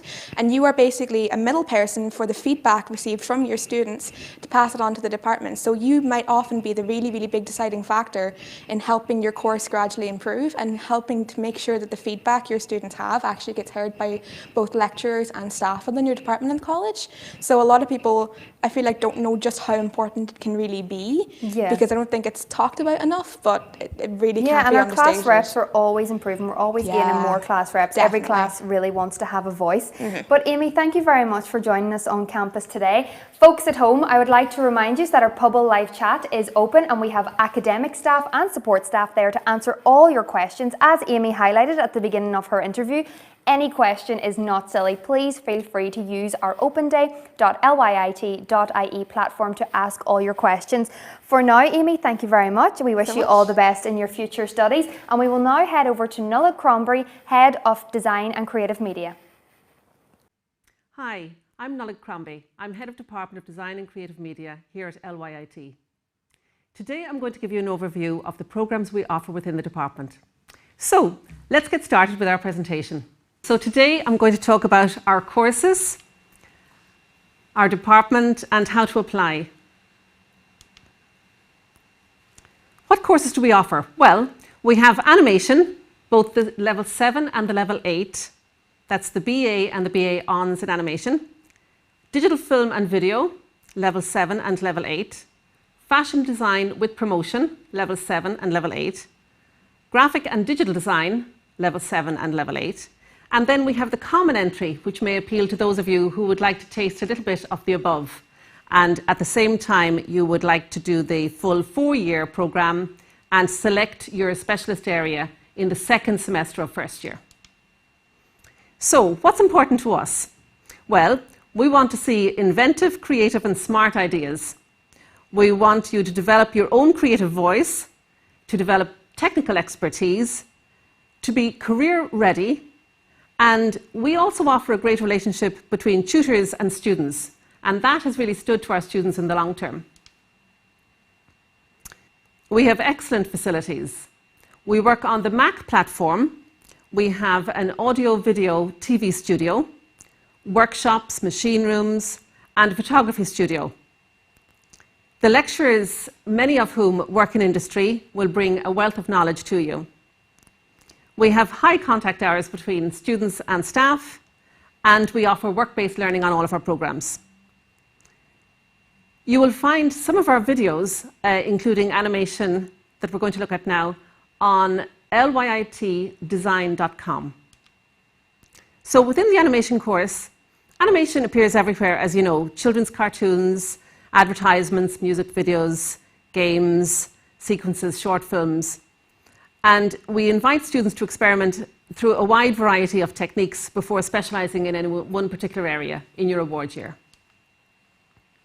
Facts about this course: it's a 3-year level 7 ordinary degree or a 4-year level 8 honours degree. You may also choose to take the level 7 route and include an extra year which will take you to the honours degree. We invite students to create good ideas, storytelling, script writing, and these are all as equally as important as technical skills. We offer digital animation, both 3D using Maya and 2D using Adobe After Effects and Flash. We encourage students to develop their own techniques and their own skills in their own creative voice. Creative opportunities within animation, well, there is a vast number of areas. Animation production companies, multimedia companies, production and post-production houses, freelance independent work, which many of our students have done, and other industries such as games. Again, if you'd like to see some of our videos within the film area, please go to lyitdesign.com.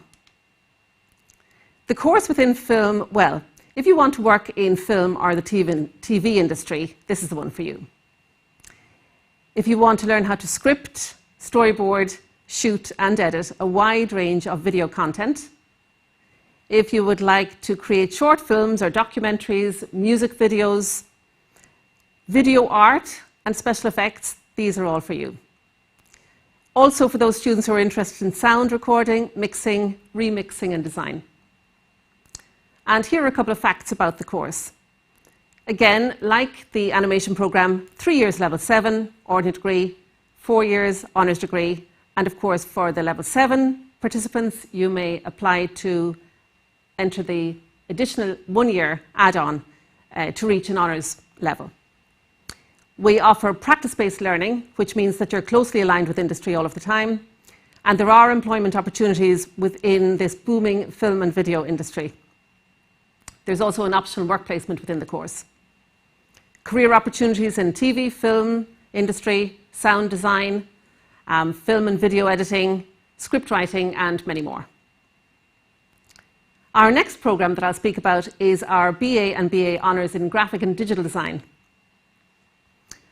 This course helps companies and organisations and individual companies really to create a message and inform their clients of clear and memorable ways in which they can embed their individual organisations.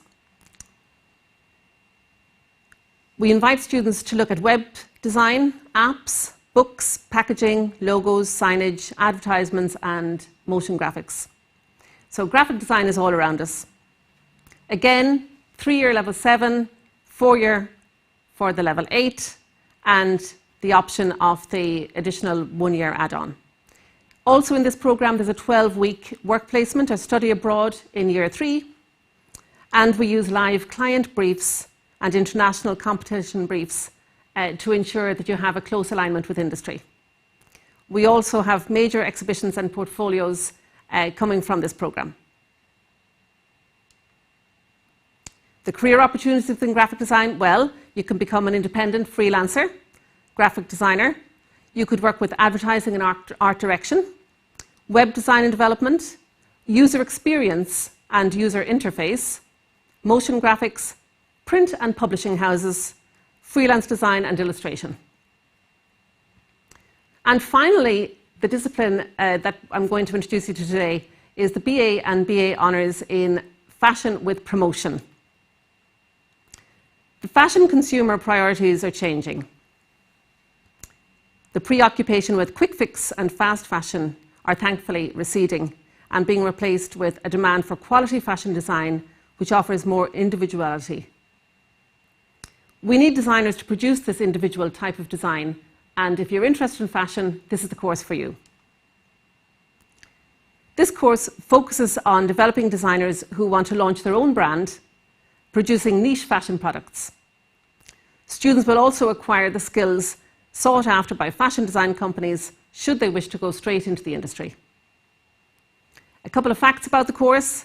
It's again 3 years, level 7, 4 years, level 8. A fresh approach to study fashion design, develop your own fashion design identity, design and make quality fashion, learn to promote your own fashion design, and a strong photography, video and business skills ethos. We invite you to build a portfolio of creative and technical skills that are sought after today in this ever-evolving fashion industry. Some of the facts about the course: we have regular opportunities to promote yourself and your work through prestigious fashion competitions, and we have won many awards to date, thankfully. Learn a range of transferable skills that can lead to many different career opportunities within the creative industries. The career opportunities include fashion design, fashion advertising and marketing, trend forecasting, fashion PR and visual merchandising, fashion styling, fashion photography and fashion film. And finally, just as a sort of an overview of all of our disciplines, we have the common entry, which is the level 8 honours degree, and within which, as I mentioned earlier in the presentation, You can choose to take, if you would like to taste each of the 4 disciplines, that is graphics, fashion, film and animation. And by the end of the first semester, which is January, you can then choose which specialism you would like to go into. So this is an opportunity to taste each of the disciplines. It's a 4-year honours degree. Semester 1 is common to all students. And the career opportunities are, of course, as I have mentioned earlier, aligned with each of those disciplines. So, if you would like to apply for any of our courses, please do apply through the CAO. And for more information, please contact myself, nolik.crombie@lyit.ie. And please do go to the website, which we have all of our student awards and students' work, which is lyitdesign.com. Thank you very much. Thank you very much, Nolik Crombie, for that overview on the Department of Design and Creative Media. Now I am joined by second year in the Bachelor of Arts in Fashion with Promotion, Emer McLaughlin. You are very welcome. Hi Victoria, how are you? It's lovely to have you here on campus today. So your passion for fashion, you could say, led you to study fashion at LYIT. So do you want to tell us what's your favourite part of the course? Yeah, I'm second year, so really there hasn't been a moment yet that I haven't liked, but my favourite module is fashion design and development, because you get to pick your theme, you totally, it's total freedom in the module, and you take your designs from a page to like a physical garment, so it's really satisfying, and it's my favourite. Yeah, so when you're on campus here in the fashion lab, which we're in today, it's so exciting, this room. I wish everybody could come in and see the fashion lab, but you are obviously using the sewing machines and the computers to design your idea as well. Yeah, exactly. Everything that you could possibly need is in here. So yeah. And if you didn't use a sewing machine before you come here, obviously, you're... Yep, I was pretty much in that boat. If you don't know how to turn it on, it's fine. Like you're taken from the absolute basics to, wherever you need to go. So. Yeah, and you're really enjoying the making side of things. Yes. And maybe you could tell the viewers at home maybe a few garments that you've made already. Yeah, well, unfortunately, COVID has kind of corrupted that a little bit. But each year there's like a final piece to make. So we've made. I've made a skirt. I've made a top. I've made trousers. I just finished a shirt and with a sleeve design for my second year. So even with COVID, we've covered so much, and that's not even including, the little bits that you cover in class. So. Yeah, and have any of your friends asked you to make them clothes yet? Probably more so that I'm like, can I please make clothes for you, than them asking me, but yeah. Yeah, well, anytime you want to make me clothes, I'm perfect, easy yeah, going. I'm always But why did you choose fashion at LYIT? Well, I was looking at the course for a while, and the description of the course, I just thought, well, it couldn't possibly be that good and tailored to me and be 40 minutes away, but it really has not disappointed. And the entire college, the staff, the students, everything, it's just so friendly and perfect and accessible. So yeah, I'm really and so glad. You commute every day, so you're a local girl and you commute every day, and it's so nice that it's on your doorstep. It's amazing, yeah. It's great. And to study fashion as well, that's that's a big. It's always great when you're doing something you're genuinely excited about. You're genuinely excited about. And are you looking forward to placement? So there's a placement element in your course. Are you looking forward to your placement? Yes, I can't wait. It'll be really good to get that kind of actual practical real life side of it into. So yeah, I'm excited. And have you lined up any placement yet, or have you been in contact with anybody? Yeah, just kind of over the past 2 weeks even, I've started to think about it seriously and reach out to people on email. And I think it's good to even just make that connection with people. And even with COVID, like you kind of learn that literally everything can be done online. So even if I'm sitting in my living room this time next year and doing it, I'll be happy. Yeah. But yeah, I have reached out to a few people. And if you had to give any advice to students wanting to study fashion here at LYIT, what advice would you give them? I would say absolutely don't think twice about it. Come immerse yourself in everything, and do the common entry, because you get to try out a little bit of everything, and so much of the creative industries overlap, so it's really beneficial to have that kind of groundwork. And when you say common entry, Emer, so in your first year you're doing the common entry arts? Yes, it's basically from your first semester, from September to December, you get to try out the 4 disciplines, so fashion, film, graphics and animation. And then after Christmas, you have to pick one. And it's really good. It is actually hard to pick. I was going to say, is it hard to pick? Because you've tried the 4 Yeah. element or 4 different courses. So how did you choose fashion? Did you always know it was for you? I always wanted to do it, but that's how good it was. I was so genuinely confused come December. I was like, oh, please don't make me pick. But no, it is definitely the right choice. And yeah, I would recommend Common Entry. Oh, well, that's really nice to hear as well, like your story so far. Yeah. So thank you very much, Emer. It's lovely to have you here on campus. I'm sure you love being back on campus today. So sad, how excited I got. But for now, thank you very much, and we wish you all the best in your fashion future. Thank you. Now we will head to Dr. Nigel McKelvey, who will give an overview on the flexible and lifelong learning programmes available at LYIT. Hello, my name is Dr. Nigel McKelvey, and I'm Head of Flexible and Online Learning here at the Letterkenny Institute of Technology. And I hope you enjoy some of the slides that I'm about to show you. So at LYIT, we have a wide range of flexible and online programs that have been designed specifically with you in mind. We have a large industry connection, which has helped us in designing our programs here at LYIT. We have a dedicated flexible and online learning team to support you in your studies at LYIT, and myself as head of the department. But in that department, we also have expertise from Dr. Mark Porter, one of our instructional designers, Mr. Philip Walker, another instructional designer, Mr. Stephen O'Donnell, who will be your online studies advisor and there to assist you in your journey at LYIT. We also have fantastic support from Catherine McNally and Amy Hegarty, who are our flexible and online learning administrators. We, the Flexible and Online Learning Unit, have developed a suite of online programs at LYIT and have grown student numbers from around 200 to over 500 students this year. We have carefully selected learning technologies that support students' learning and your student experience and ultimately subsequent employment. We have a wide range of supports in place to help you in your studies at LYIT. We have fantastic guides to academic integrity to help you to familiarise yourself with the academic norms. We have inspiration to help you succeed, and we have some fantastic supports to help you from a technical perspective as well as a pedagogical perspective with regard to your online exams and your online assessments.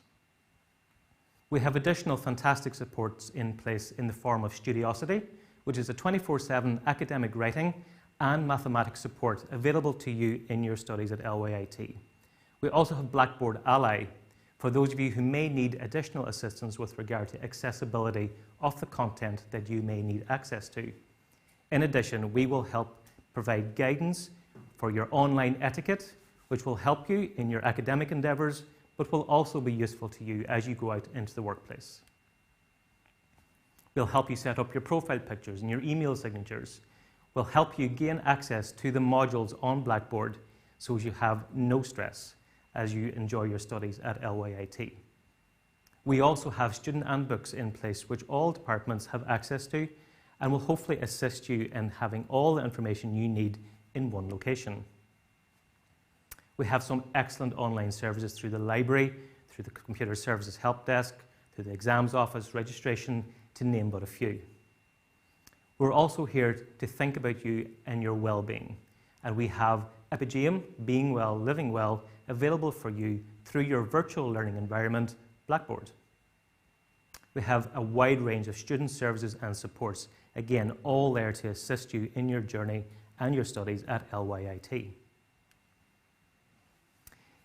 The Flexible and Online Learning Unit have been involved in many activities over the past 12 or 18 months, one of which was the very successful July stimulus programs, which saw a lot of our students have access to a wide range of postgraduate, master's and higher diploma programs, as well as certificate and modular programs. As you can see on the slides in front of you, those that were unemployed had no fees to pay, returners had no fees to pay, employed persons had a small nominal fee to pay, and formerly self-employed persons, again, had no fee to pay. Most of these programs were blended or online, again, to assist you in your professional development or to upskill into something brand new. We also run Springboard courses here, or provide support for Springboard courses through the Flexible and Online Learning Unit, And again, on screen are some of the programs that were on offer in late January or early February 2021. Keep an eye on the springboardcourses.ie website towards the middle or end of May 2021, because there will be an announcement for the upcoming season, at which point you will be invited to supply your applications. And again, there will be hopefully many courses available through springboardcourses.ie when the time comes. So keep an eye on the website. And on the screen in front of you are some documentary evidence that you should think about including with your application to speed along the process, which would help guarantee your place on those coveted programs. The Flexible and Online Learning Unit at LYIT helps support programs from all levels, level 6, 7, 8, 9 and 10, and indeed apprenticeships. There are many opportunities at LYIT to get involved. And my final screen here for you today again summarizes some of the points that I've talked to you already about, and also provides you with our contact details. So again, my name is Dr. Nigel McKelvey, Head of Flexible and Online Learning at LYIT, and you can contact me at the email address on screen in front of you. Thank you. Thank you, Dr. Nigel McKelvey, for that presentation about flexible and lifelong learning options at LYIT. So we're delighted to have Nigel here with us today, and we're going to talk a little bit about flexible and lifelong learning at LYIT and online learning aspects.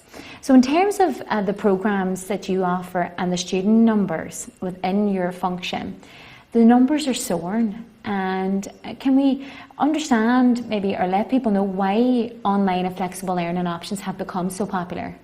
Yeah, absolutely. Our numbers have increased dramatically in the past year or 18 months, from around about 200 to over 500 now at this stage. Wow. And that's across all disciplines, really. I suppose what happened with the pandemic, what happened with COVID was a significant factor in all that, but also the range of programs on offer here at LYIT are quite flexible. We're looking at a lot of sort of increases in digital competencies, engineering, sciences, business, management, leadership. We have so many courses here now at LYIT that are online from level 6, level 7, 8 and up to master's level. So there are some fantastic opportunities for students both locally and indeed nationally and in fact internationally. And I suppose that broad range of offering from level 6 right the way up to master's level at level 9 and the online flexible learning space is encouraging more people to return to education, because even people who maybe haven't studied after their leaving certificate or left education early as an early school leaver, there are options for them when they have the level 6 programs. Absolutely, it can be a really useful stepping stone into something much bigger. We have many testimonials in LYIT of students who have come in via Springboard, for example, returning to education, perhaps coming from a place of unemployment or wanting to upskill, coming in doing a level 6 or a level 7 qualification, and then stepping on from that, moving on to perhaps a BSc honours, maybe a HDIP honours, and from that perhaps even on into postgraduate and masters at level 9. So again, that Springboard opportunity is a fantastic place for people to begin their journey if they are sort of in that situation currently where they find themselves unemployed, or they're in a job where perhaps they're thinking about alternatives and they're not really sure where to start. Again, if you have a look at the LYIT website and even contact us here and keep an eye out for Springboard, there are some great opportunities there. Yeah, and last year there was July stimulus programs and there were Springboard programs. Yeah. And these programs are open to people who are in employment, so it's not just people that are unemployed.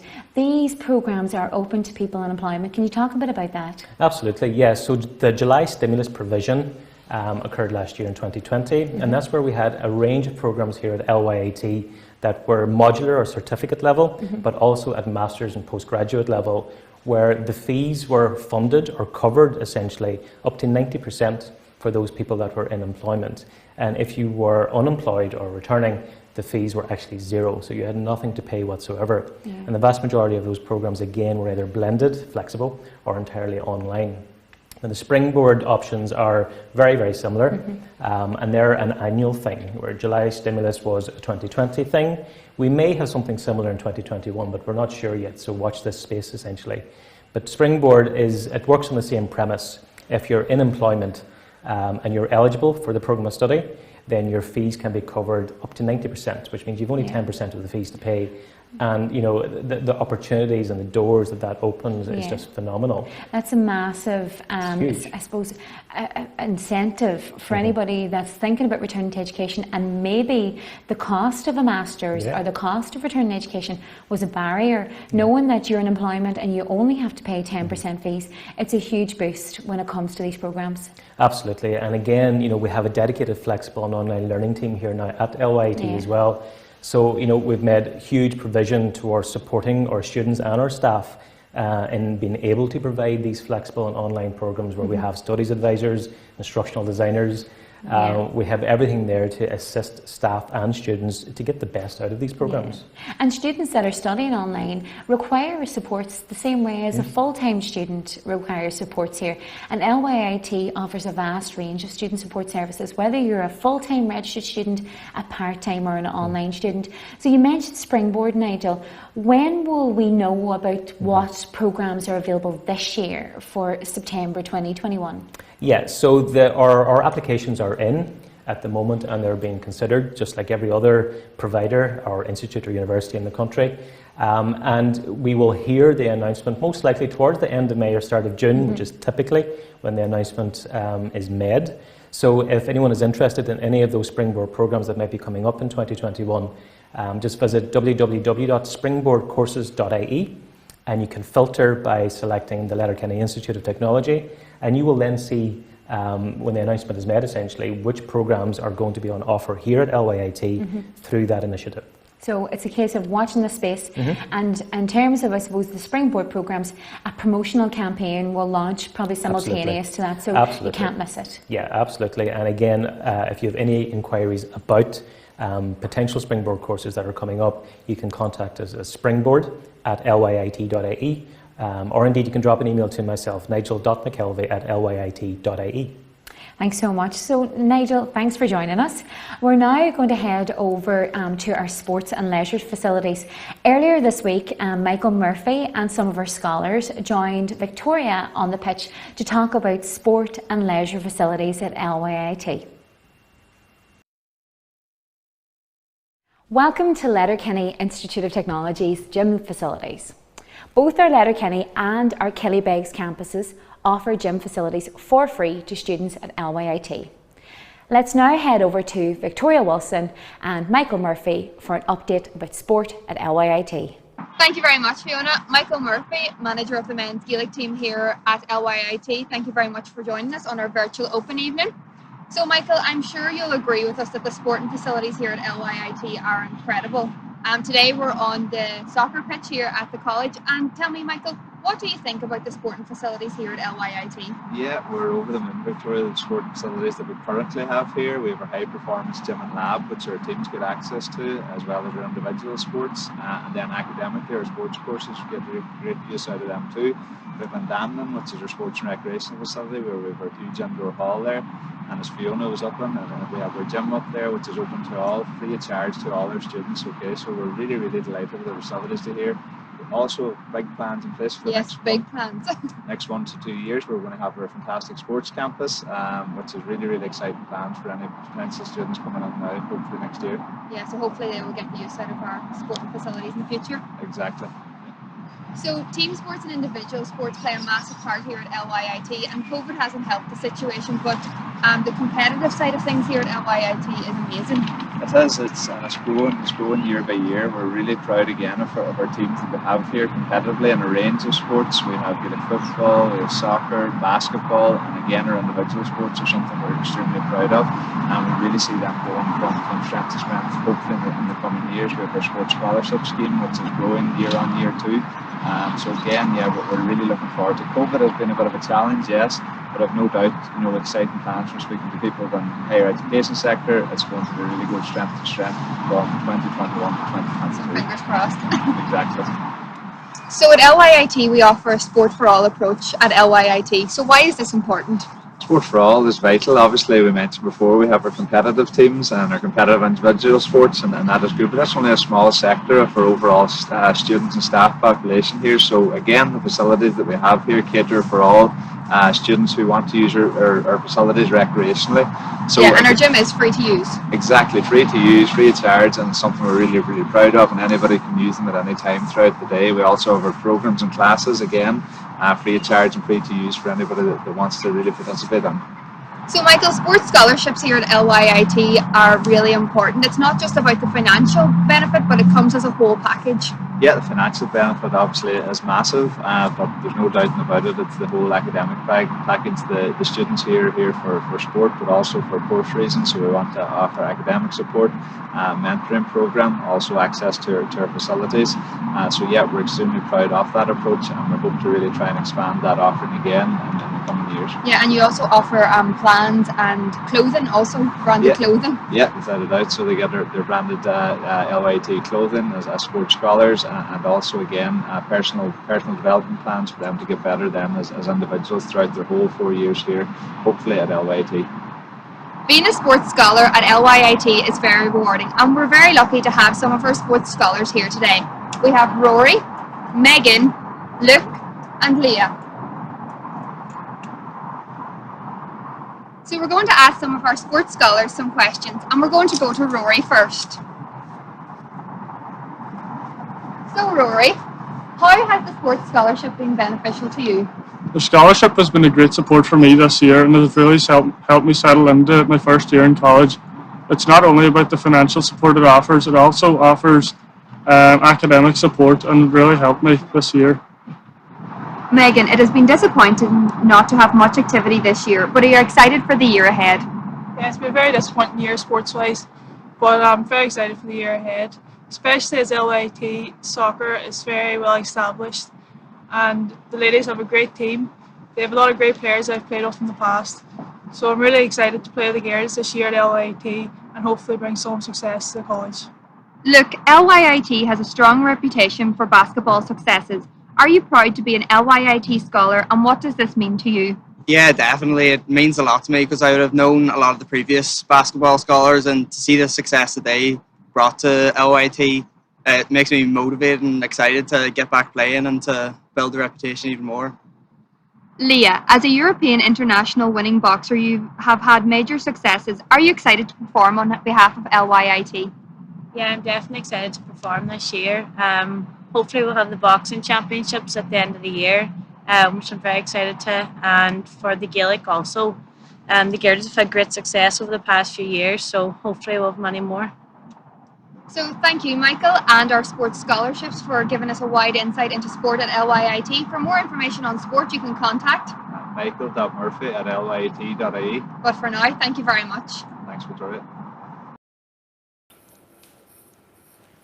So thanks so much to everybody that has joined us today for our Facebook, YouTube Live and also openday.lyit live event. We hope you've enjoyed today's talks, and don't worry, if you've missed any of today's talks today, you can watch them back because this is available on demand. We want to thank our colleagues who have been busy in the background answering all your questions and queries. So we have Samantha here in the background and Tracy Sheridan, along with all the academic and student support staff, and also our team, our broadcast team and video team who've been here to help us make today run smoothly. So from myself, Fiona Kelly, Schools Engagement Officer, I want to thank you for tuning in. If you want to find out more, you can keep on sending in your questions and queries to fiona.kelly@lyit.ie or to victoria.wilson@lyit.ie. Thanks so much for joining us, and we hope to see you in person very, very soon. Thank you. Choose to believe in yourself. Choose the next level. Choose new skills. Choose experience. Choose new opportunities. Choose achieving your goals. Choose your way of learning. Choose the coolest place on the planet.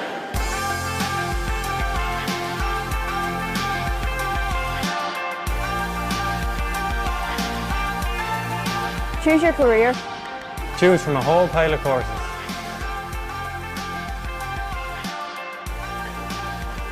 Choose to work out. Choose to scale new heights. Choose community. Choose your future. Choose LYIT.